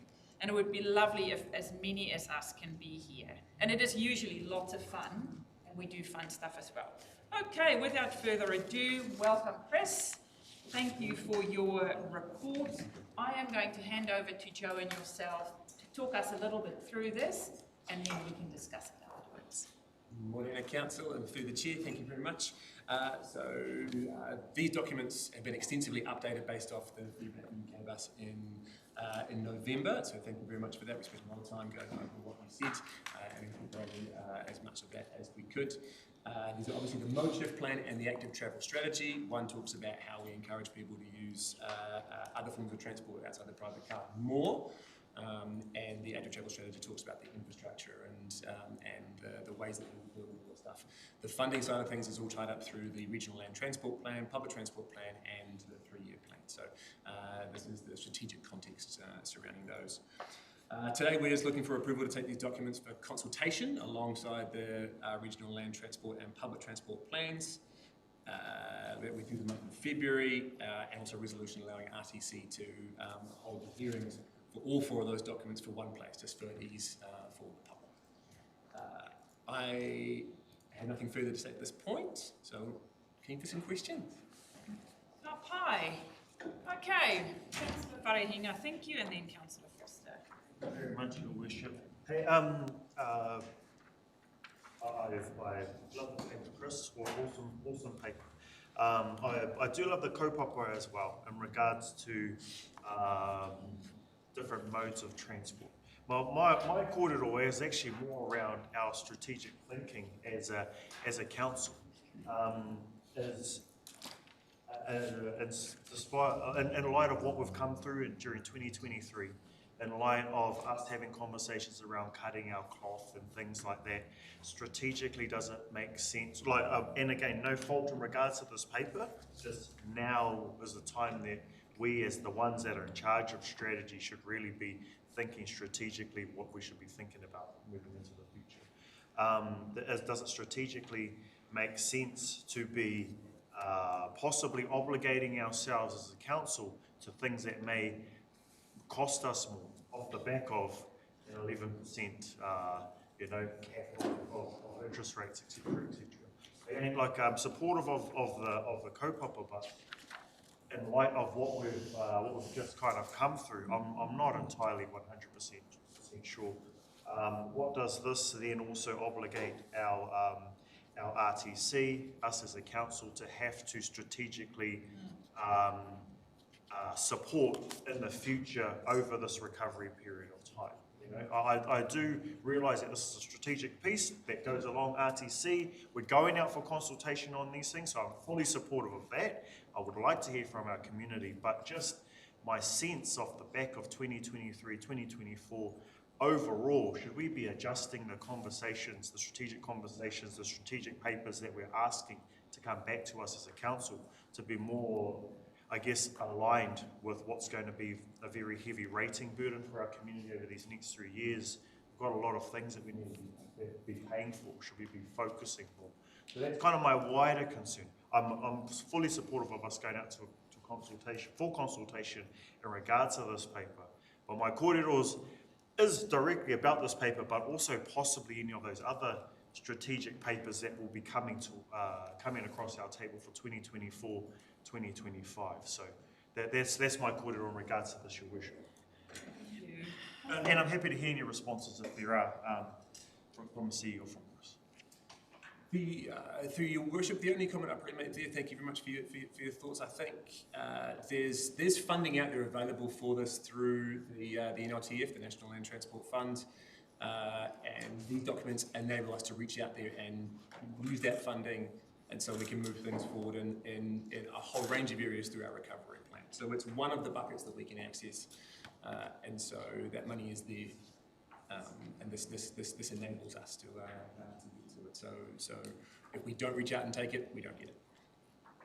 And through you, Your Worship, I would also add there may be opportunities that come through roading renewals, for example, to take small but stepwise actions towards the strategy.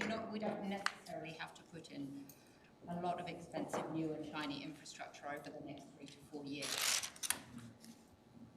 Just a supplementary comment. It's not only around what possible other infrastructure. It's also things like staff time.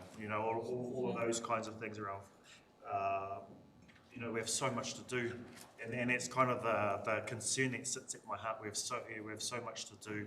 So that's the other additional cost that I think of as well, not just the things that we have to build for our community as well. Thank you for that. I have Councillor Foster, then Councillor Parata, and then Councillor Pahuruhutuai, and then Councillor Cranston, and then Councillor Robinson. Everyone remember that. Yeah, thank you for that. Actually, after the article in the paper last night, which was probably a little bit misleading, I had quite a lot of calls and people not happy with where they thought our priority was. And when you're talking about moving or taking out roundabouts and taking out parking, I don't even see anything in here about taking out roundabouts. So I think the Herald did mislead the public a little bit with this article, and it got retaliation. And used in the letters to the editor, which were targeted at us for foolhardiness. It was a supportive letter too. But in here we're going back to 2004. We've tried to put strategies and cycling at the forefront, and always been lack of funding. So we've got walkways and cycleways in place since then, which have been fantastic and really well used and encouraging cycling. One of our early aspirations was to be the cycling capital of New Zealand. Well, I think now we've got to totally take that aspiration away and just make, if we can get more people on cycles and on alternative transport, fantastic. But at the end of the day, we live in a rural town, a rural city, and people love driving A and B. That's how they get from A and B. And maybe fitness-wise and everything like that, they'll use cycling.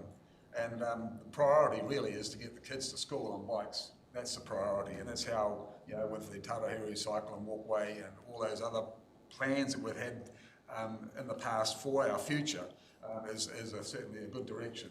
And I don't think we should sway away from that. But I do totally agree that it should not be a huge priority at the moment because of we've got a recovery plan that we need to focus on. If there's money available to do what we've already planned, fantastic. I'm totally supportive of it. So I am happy to take this out to consultation further, and I'll second it, but I do have those concerns. Thank you for that. Are you moving it? I'll move it for going to consultation. Which recommendation? The recommendation? 1, 2 or 3? I won't.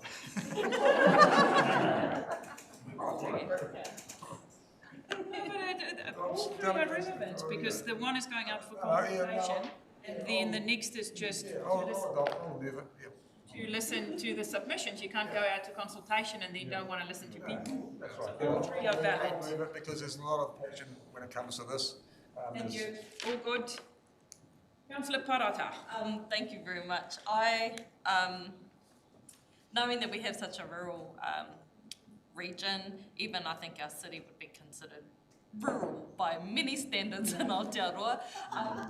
People come here though, they come here for that. They come here for that experience, for their intimate experience, for that oneness with the whenua, with the moana, with the awa. That's why they come. They come to be able to put their feet on the ground. And so I really think that the investment in giving whānau, visitors, tangata whenua, locals, giving them spaces to walk for free, to do things for free. When we talk about the cost of living, we're very lucky in Te Tai Rāwhiti that we don't experience to the same level as other people in cities. Every time you walk out of the house, it costs something. And in Te Tai Rāwhiti, that's not our way. Our way is we spend a lot of time doing things for free, and I think that's what walkways and cycleways offer us opportunities to connect with one another. And this probably does feel like a nice to have, but to me, it goes hand in hand with recovery. This is to rebuild, and if our aspiration is healing, then what could be more healing than time and space spent walking, cycling, and then also I think if we think about our economy and what we hope tourists will come and experience, not just in the city, but when they go further into our region, that they'll have places to explore. So I support that, and I'd be interested to see what the community thinks and feels, knowing that we are in a recovery period. I'd be very interested to see how they respond and whether or not they think that this is a priority. I personally support, so I'm happy to second. Right, thank you for that. Just a little bit of feedback from our tech teams and also our own technician, Councillor Deborah Gregory, who's in Australia. Please make sure you speak up for the recordings, because sometimes if people turn their faces or turn to staff, it's really difficult to hear, which then equates that if staff go and listen to the recordings later, it's difficult to hear. So use your outside voice, and that makes it easier for everyone. Thank you for that. I have got Councillor Pahuruhuriwai. Thank you, Worship, because I've forgotten my order. That's all good. I'm here to remind you. Thank you. And thank you for the report. I really appreciate it. Very thorough. I do agree that it's an aspirational plan. It's not a right now what we can do plan.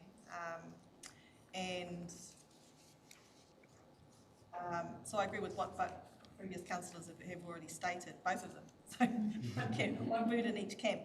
I do want to pick up on page 110 around the changes for rural townships around the active travel facilities in our rural areas, and highlighting the fact around lack of footpaths.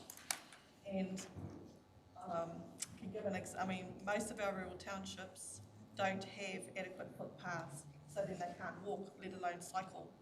If I give the example of Uniputu Beach in Wharekahika, driving down that, it's a really narrow road, traffic coming and going, children walking to and from school. There's quite a little settlement down there, and the youth hub about to start, where we have a board, the board riders have put a very popular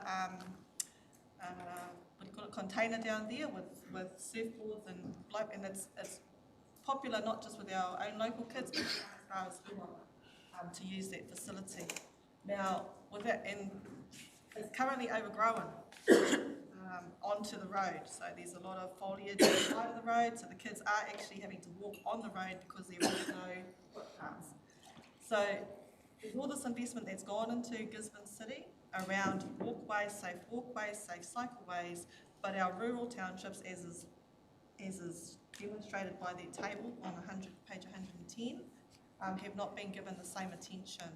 So until all of our rural townships can at least walk safely on safe footpaths and our kids to and from school, because they do want to walk, like, other option, there are no school buses for some of them, walking, or they're going on their horses, or we want them to be cycling as well across our rural areas. Then I struggle to support the paper unless it involves making sure that those things are prioritised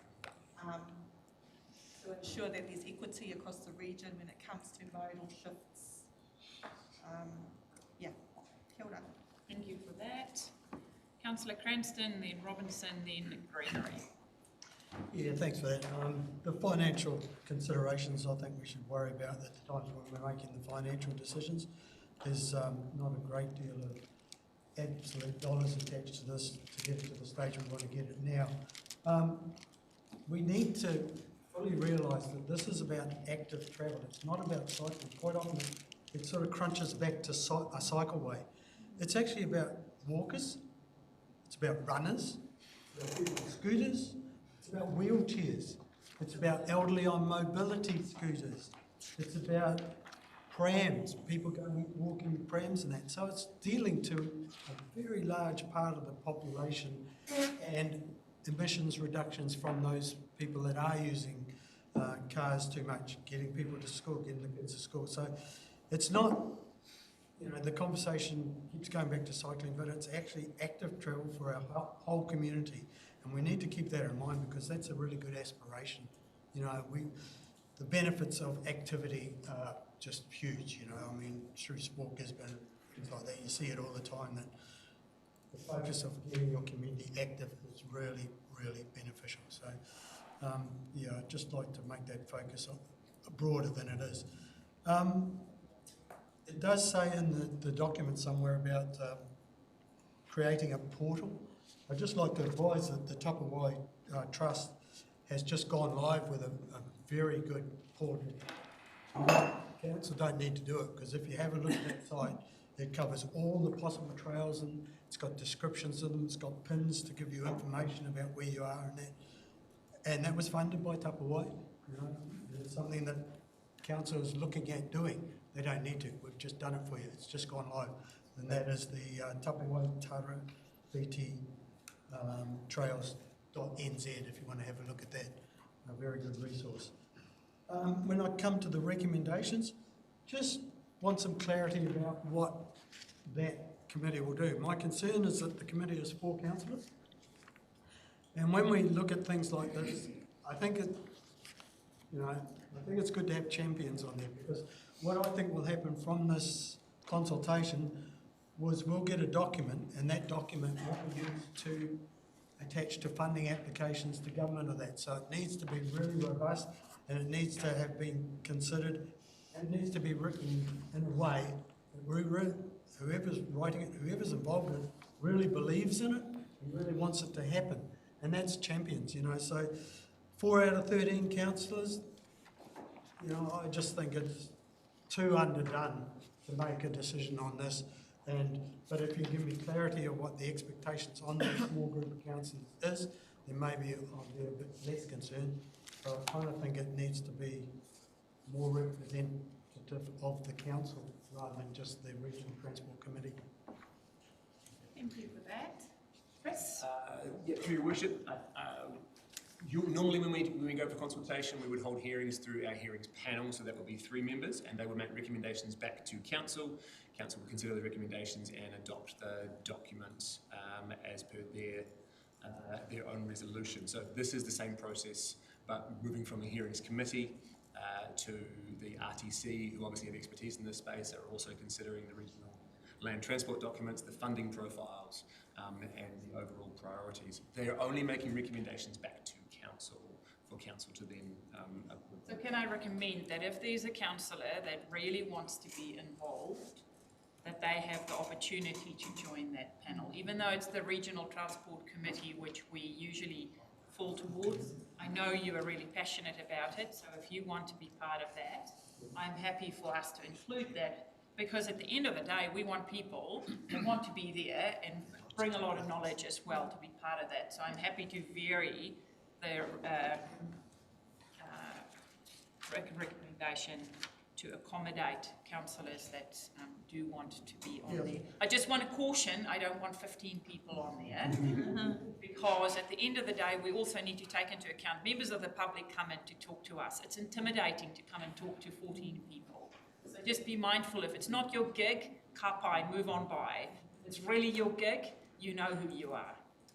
Okay, Tony Robinson, you are next. And Thanks. Yeah, Andy hit on some of the key themes that I will talk about too. Read the comprehensive paper. I was kind of frustrated with it in a lot of ways. I felt that it was a difficult paper for there to be a champion or a hero for. One of the things I wrote down, hero. Who's the hero for this paper? And what is the message that we're taking to our community to make them buy in? Like I couldn't distill from the paper, it was so comprehensive, but I couldn't distill from it how are we going to get our community to buy into this, to give us the feedback, to give the direction to take this forward, because we need to take this forward. I'm sorry, we cannot park this kaupapa for 3 years while we go through a recovery plan, because the implications for our community, our environment are too important to kick down the road any longer. And I really want us to make serious traction on this, because there are so many wins, and there are so many easy wins. But I take umbrage with some of the language in this report. I think there's a disproportionate and perverse focus on the safety. And the paragraph, I think it's 96, somewhere around there, talks about the accidents. Well, the pedestrian that was killed by a person reversing out of their driveway at Okitu, not killed on the roads in town. The guy that was killed on his bicycle was killed out at Matawai, not in town. And I want to make sure that this report does bring a picture forward. The report completely misses the fact that every single new car now has driver or accident avoidance technology built in. You literally can't run over someone on a bike or a pedestrian. And those cars are going to become more and more and more and more part of our fleet on the road. The report entirely misses that. So we have opportunities to, I think, take a better message to the community so they buy in. But also I want the message from this council to be, actually, community, we really want this to go ahead. And this is not about more cycle lanes, as Andy correctly says. This is about actually ensuring a flat city, a compact city within a great environment, creates an environment where people choose not to drive their cars and park outside the shop to go to the shop. I don't like the fact that it says we maybe will consider pedestrian zones at some point. I've just spent 7 weeks in Europe where most of the big cities have got CBDs that are pedestrian zones, and they're pumping. And I keep thinking back to the conversation I had with the engineer who worked on the Christchurch pedestrian zone and how effective it was when it got going and how much resistance there was at the outset. But when they got it going, tens of thousands of people a day were using those pedestrian zones to access the CBD. And it wasn't a dismal failure, it didn't kill businesses, it actually had the complete opposite effect. We've got to change our mindset and change our messaging. And for me right now, this comprehensive report doesn't quite capture and portray that messaging in the way that I want to take to our community. Because we need community buy-in on this to make it work. We need parents to stop driving their kids to primary school, to intermediate school, right? I mean, the report says that coincided, the lack of this coincided with that. It didn't. It was a complete social mindset change. We've got to drive little Johnny to school. I'm a Gisborneite, born and raised. I biked from Kaiti to Te Wharo, and I biked to primary school. I then biked to intermediate school. I then biked every day from that side of the river to boys' high school, down Gladstone Road, which was 4 lanes at that time, 2 lanes each way, a much more narrow and dangerous road. Hundreds of us biked. Now, why aren't we biking now? Because we have this kaupapa that says we drive our children to primary school, we pick them up, we drive them to intermediate school. That's got to change, and we've got to be a leader. We've got to be a facilitator of those in the community, some are present here today, who will sing the benefits, the economic, the financial benefits, the environmental benefits of us changing the way we travel in Tairāwhiti. So it's a great start. It's not perfect. I found it quite frustrating, and I'd like it to be changed in some ways, as I've advocated before we go to the community. But I want us to champion this, all of us to champion this over the next 2 and a bit years. Thank you. with that passionate speech, I assume you second the paper. Oh, absolutely, yes, please. Debbie Gregory, you are next. Thank you. Just a quick comment is I understand how funding works, and we need to have a plan and a strategy, and really that's what's behind this. And also just that this is a mokapuna decision, really. We're not going to expect to see people all jumping on their bikes and feet tomorrow. It's aspirational, and yeah, fully support it. Think it's fantastic. Thanks. Thank you for that. Nick Tupara. Thank you, Your Worship. I do want to pick up on the point of getting community buy-in for this. And I've got to say, I congratulate the authors of this report. I was captivated by the maps, and in the background of the trails of the pathway, you know, they crisscross the whenua and some very significant places on that whenua culturally. Places that carry a vast amount of cultural value for our community. And so whilst we're walking those paths, I'm reminded of the tipuna that walked them before us. And I think that's an aspect not highlighted enough in the report about these pathways being not only connectors physically across, but also culturally across our community. And some of the waterways, the rivers that the paths are following are paths that were created way back in time. So I think that's an element that could do with some highlighting in terms of our engagement and getting community buy-in, particularly from Hapu and Iwi.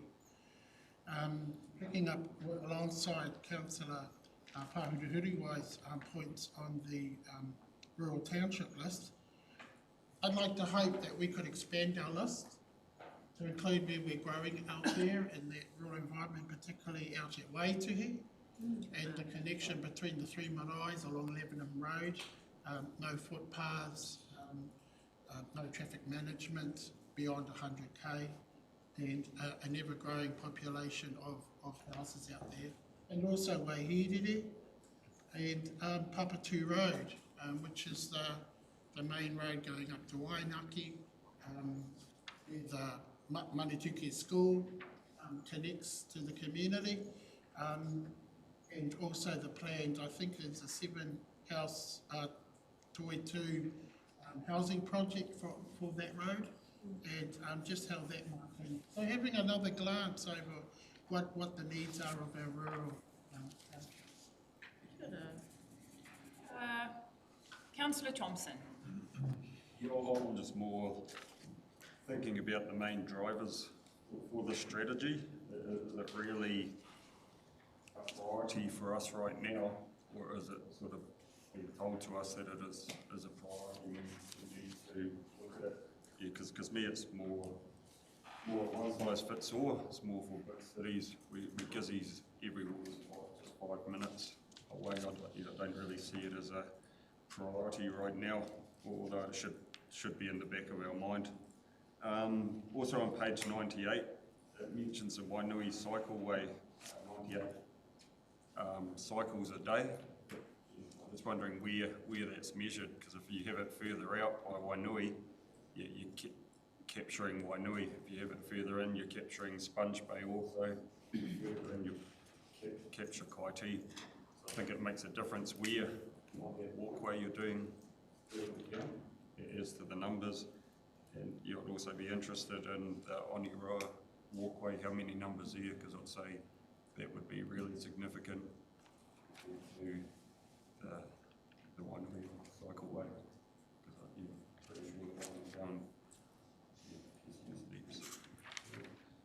Okay, I'm going to wrap it up for us. Oh, look at that. People have been asleep. Councillor Ria and Councillor Miller. Had a hand up 10 minutes. You do not put your hand up, you are not on the mayor's list. You too, and then I'll wrap it up. Thank you. Thank you, Your Worship. So I really sit on the fence in terms of this because I see all the positives. I read the report and I absolutely agree. And then I have that feeling too, where we're at in terms of recovery, is this a cost that we need to take on now? Is it a priority?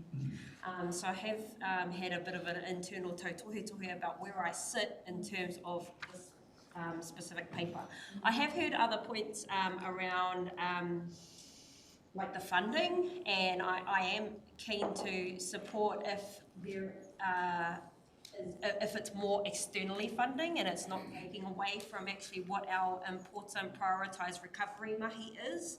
I would like for the maps a bit of clarification around what Andy suggested, that some would actually just be walkways, some are actually going to be cycleways that are going to take up roading, so that if those could be colour coordinated, so we've got a better idea of actually, because I went through the list and there's roads that I regularly use that I think you can't fit a cycleway on that road. Stanley Road and the area that it's designated from Boys High to the end of the Rectory Field, with students taking cars, buses coming in, at the Horota Wānanga is across the road, so you've also got to consider all of the traffic that is coming in and out of that road. Add to that road a cycleway where Boys High itself actually has other arteries where those cycles can exit, not necessarily Stanley Road, which would be much safer for those cycles to exit the school, and also for Horota Wānanga as well, they could exit out. So just a bit more detail, I suppose, around the plan, because when I looked at it and saw so many, all I was thinking was dollars, dollars, dollars, and then the use of those roads. I was worried about when we go out for consultation, for residents that are going to lose residential parking outside their houses, is there going to be a knock on their door or a letter in their mailbox to say, this actually really affects you and we would like to know what your opinion is? Because some will suffer more than others when it comes to putting in these roads and cycleways, and unfortunately when we send out the pānui, whether it's on Facebook or in the paper, we don't capture everybody. And so before you know it, one day you get up and all of a sudden your parking outside your house is gone. And I don't think that's fair. So I did have quite a few negative, nasty thoughts about this paper as we came in, but I am grateful for the discussion we've had, because I can see now that there's definitely other options. Because I absolutely support the recommendations in the paper and the why we should do it. I think, just finally, I just want to make sure I added that all in.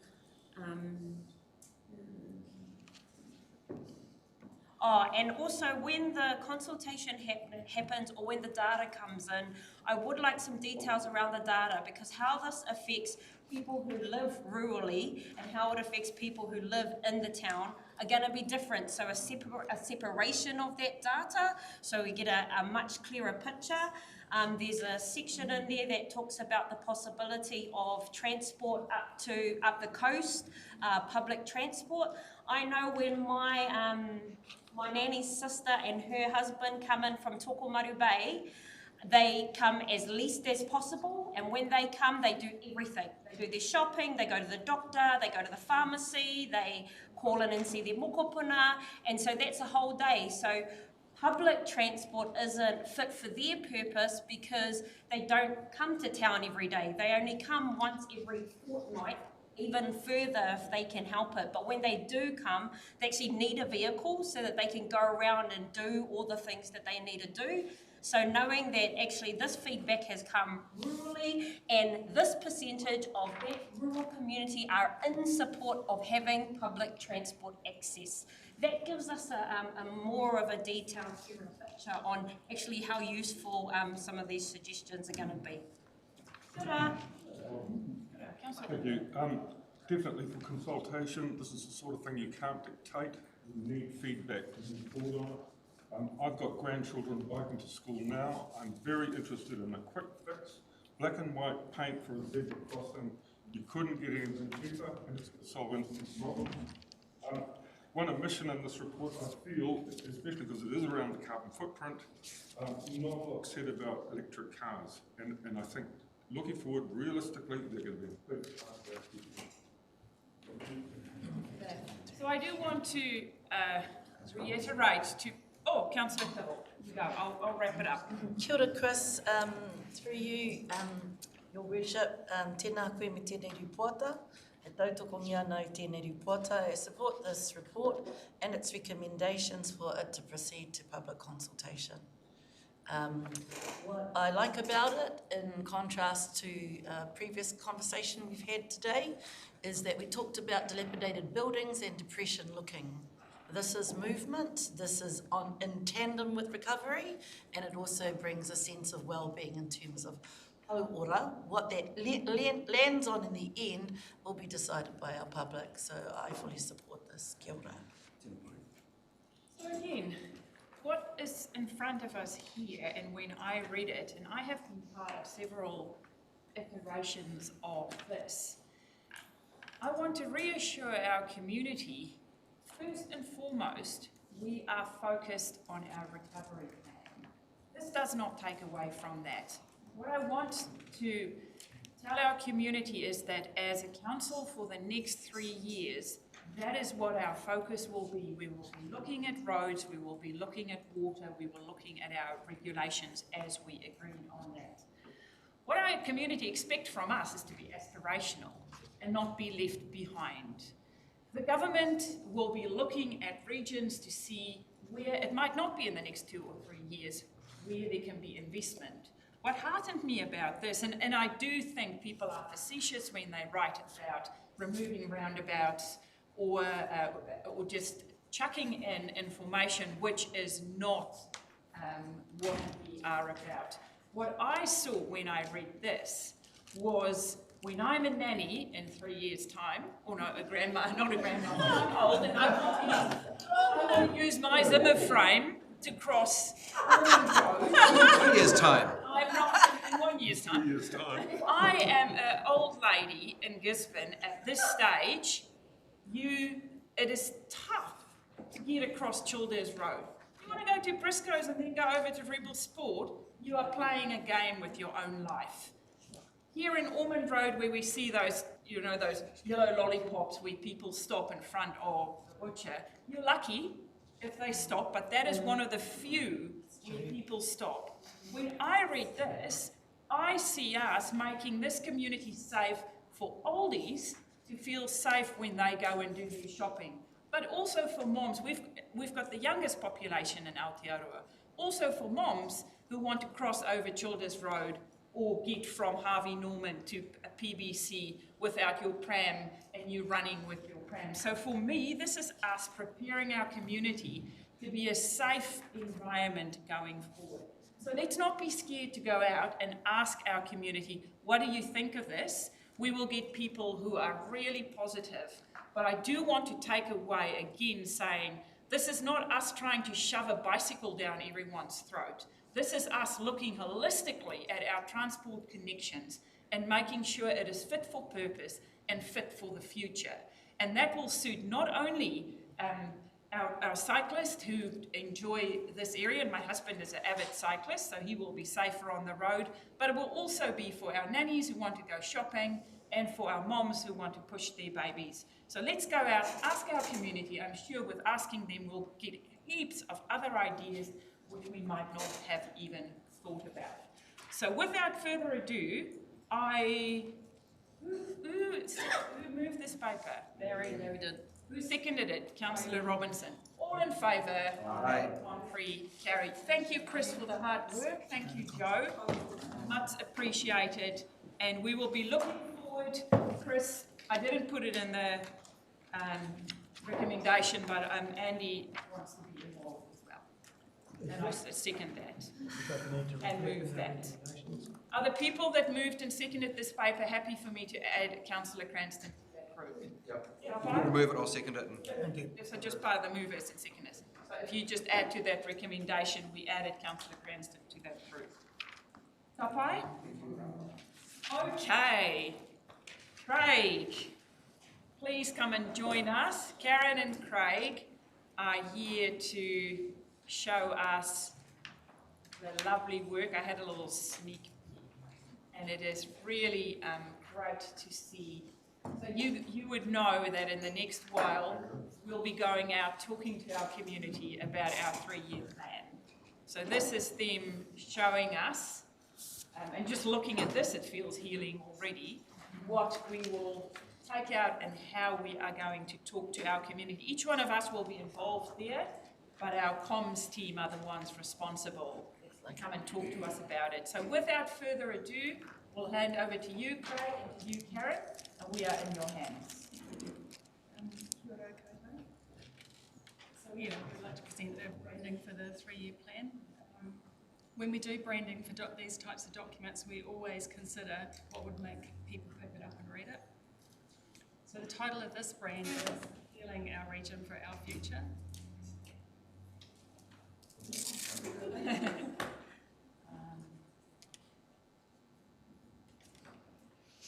We really liked your mission statement, and we took that to develop the brand and title. The deliberate use of "our" in the title reinforces the inclusion of everyone in the region. And so I hand it over to Craig to show you the artwork. Thanks, Karen. Yeah, good at councillors. Well, it's my pleasure to take you on this journey. The concepts and development that we have produced for the 3-year plan. This slide will speak for itself, but I'm here to narrate that. Okay, so the concept of the hands is an interpretation of caring, nurturing, partnerships, and facilitating as we all build strong together. It's not that we're being overprotective or prescriptive at all. It's, yeah, by all means, but from this free-flowing hand design came the icon.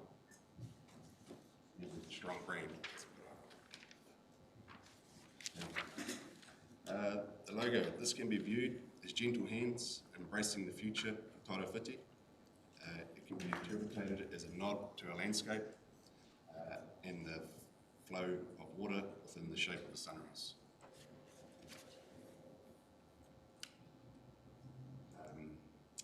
Okay, the quill.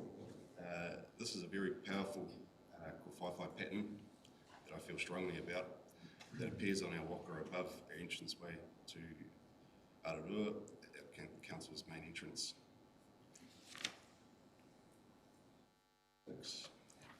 Colour palette and brand elements. Colours chosen here are modern, earthy, and portray a journey from dark to light, which is the journey we've been on. The elements used are free-flowing line art illustration of water, land, people, and our future.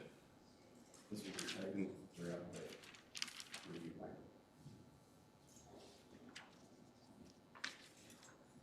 And these are just examples of those elements.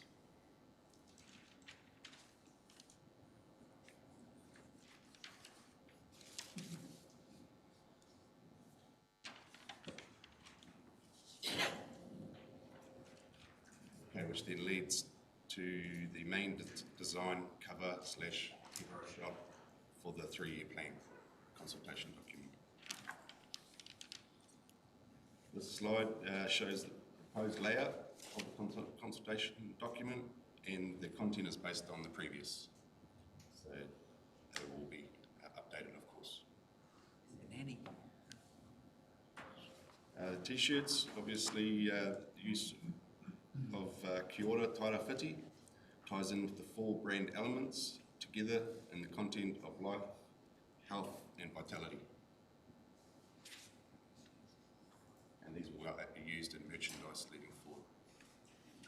I can see Councillor Foster and Councillor Alder prancing around in their new T-shirts. You'll have to choose a colour though. Okay, so yeah, now I'll pass you back to Karen. Sorry, that was nice and brief. Thank you. So I'll just go over the engagement plan. Speak up a wee bit. You might have to speak up because Debbie was having some issues, so maybe speak up a bit. Thank you. The engagement plan's evolving, but we have an outline plan focused on digital and, of course, including targeted community hui of your choice. Blow that up a bit. Sorry. We can send it out. We'll send it out. It will go to all council. I'll do this for you as well. Yes, so we can help facilitate any stakeholder engagement. With the government support package consultation registration last year, we had a fairly low numbers at the public meetings, but when we live streamed one of those meetings, we had 90 online. So we'd like to do more of that and maybe suggest that we hold live stream sessions by topics. Yeah, so there's an array of mediums for consultation. We thought as an opportunity prior to the start of the consultation that we could reintroduce you all to the community with your interest areas or passions, and that would just help once you're facilitating those meetings and things. So yeah, we'd really appreciate your views on how you wish to engage with the community and tell us what's important to you, and we can yeah, like I said, we don't need the decision right now. We'll email it out to you and you can let us know. Namahi. Any questions? Right. Oh, it is absolutely beautiful. I love the branding. Nice and calm, sincere, and I love the journey from the dark to the light. So that will put a good background on what, when we go out to the community, what we want to share with them and hear from them. Councillor Robinson. Can you just go to slide 3, which has the journey from, I think it's about slide 3 or 4. Yeah, but go, but yeah. So just, I find that second from the right colour quite difficult to discern, and I'm not sure if it's just the projector or that it'll darken up on print or screens. We can enhance that.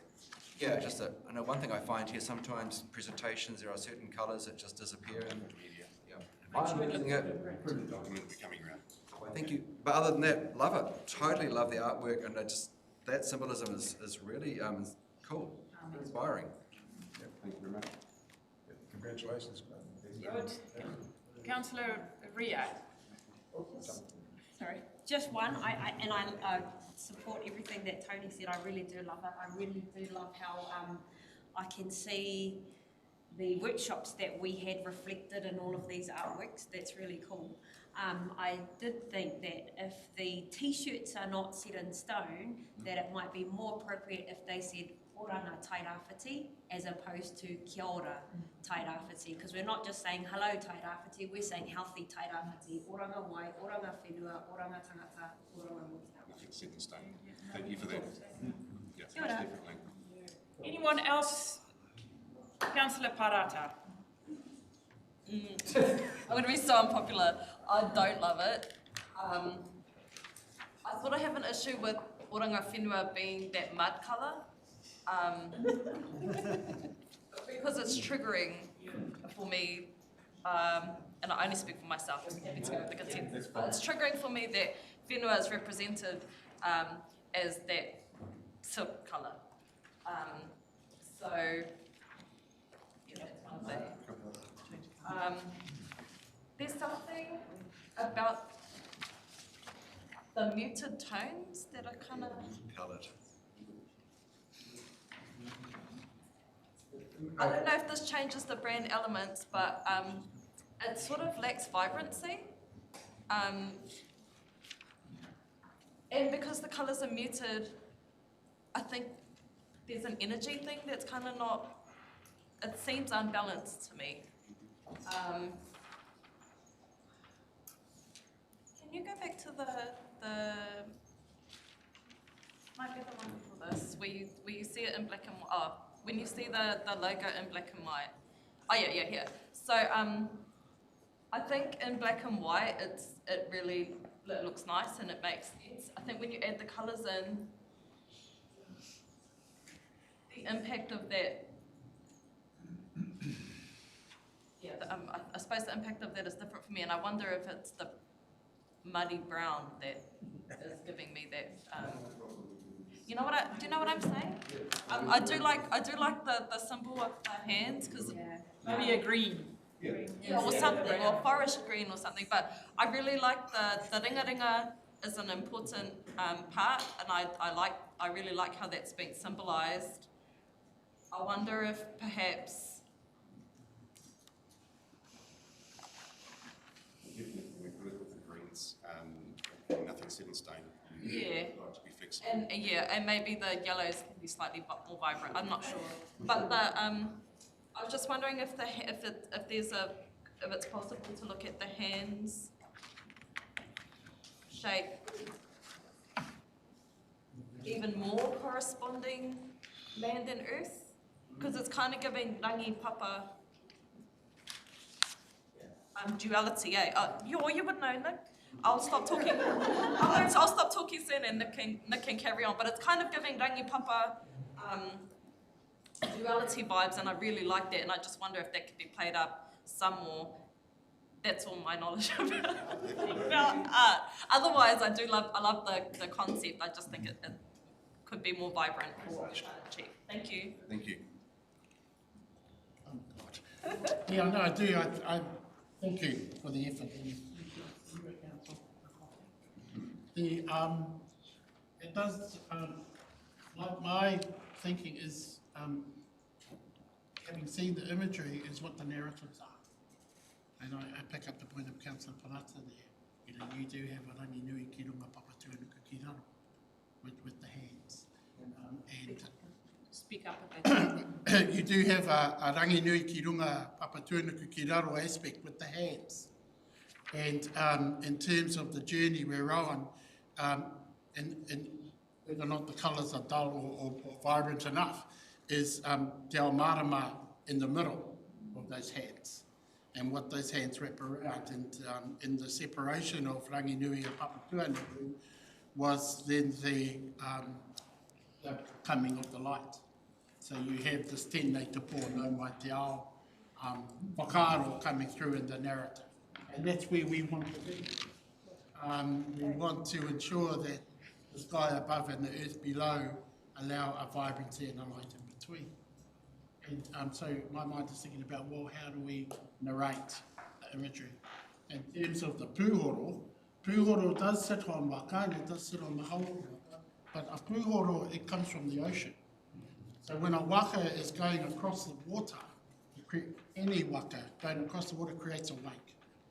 And that wake, depending on the shape and the form and the fluency in that wake, depends solely on the ability of that waka to move smoothly across the water.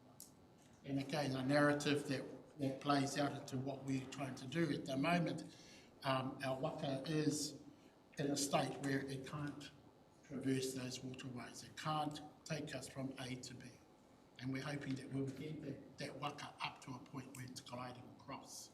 And so pūhoro is about that. It's about tōna waka o tētū, because it's also a tāmoko tohu, part of the design and pattern that we're using for the same reason. And that connects quite nicely to the symbols and the imagery that we're using there. I think if the narrative has sufficient strength, then the imagery is the means on which to convey that. And I think there's good potential there to take back to our people, and also with those narratives, an ease for our people to then engage, which is what this is all about. Anyone else wants to add anything? Councillor Pahuru Huriwai and then Councillor Tibble. Thank you. Tēnā tātou. Thank you for that. And I love how you've listened to what the statement has said, the strategy and incorporating the kupu, both te reo Pākehā and te reo Māori. And I love Councillor Tupara's also his insight as an artist. And I also take on board what Councillor Parata was saying about the colours. Yeah, stay away from them. But I think it's growing on me. The more that I look at it, I like the clarity in the black and white as well. I think there's some work to be done on the other colour to make it more striking, and in keeping with our vision for healing and what that might look like. But I commend you for the work that you've done and the consideration you've given to all of the thoughts that have come from this table. And yeah, so yeah, I'm sitting with this for a little bit. Just need some more Yeah, message. thank you. Kia ora, thank you very much for your presentation. My thinking is slightly divergent. Councillor. Just being upfront. I see it differently, and I see it differently because for me the symbolisms that you have on this picture right now, display right now, are accurate from the way I understand what we've gone through. And the accuracy I see in it is that the clay is Hene Rau Maukuku, which is a Tairāwhiti-based narrative. The uku itself is the silt, and what we've had is the removal of trees, which is the greenery, yes, to create the silt. So it is allocative in time. It locates time on the space of wanting that and moving towards that. So I see that. I also agree with the other comments in terms of the binary between Sky Father and Earth Mother, and that the essence of what's required now is the well-being of how we join these to change the shades of meaning, because currently that, in my view, is descriptive of the reality we have now, which is to push forward to the reality that healing should bring. So even the blackness is to see that everything is indiscriminate. It's just black and white at the moment. Until we can have full kaleidoscope colour back and we have the thriving and the well-being, we're looking towards arresting in the region. The top bit too in the sun bit speaks to the rāwhiti. And the bottom bit here speaks to the inundation by Tangaroa and the inundation by Tāwhiri as well. We must not forget in Māori worldview is the gods weren't all complicit with each other.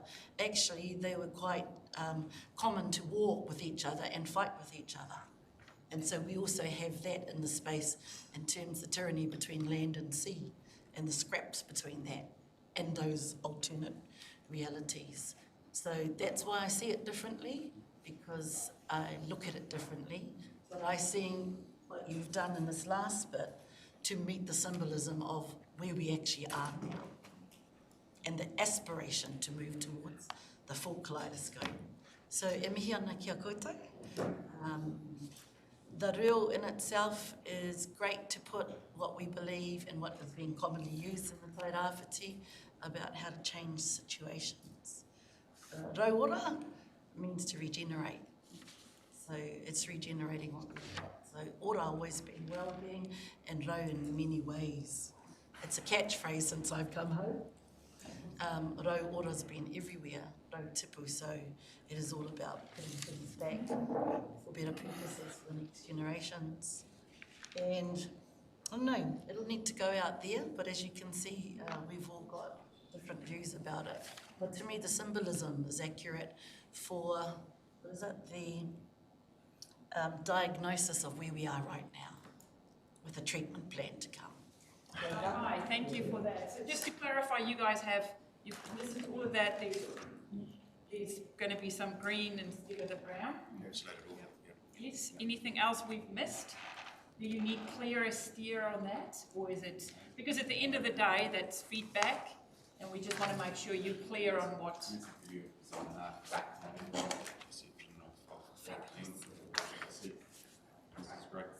Fabulous. So thank you for that. Thank you for the hub, and we'll all be part of that. We'll see our councillors proudly in their t-shirts, Oranga Tairāwhiti, which is fantastic. So I'm happy to move that paper. Do I have a seconder? Seconded by Councillor Foster. If there are no more questions or queries, all in favour, 3 carried. Thanks a lot, Craig. Thanks a lot, Karen. Okay, councillors. I move into public excluded.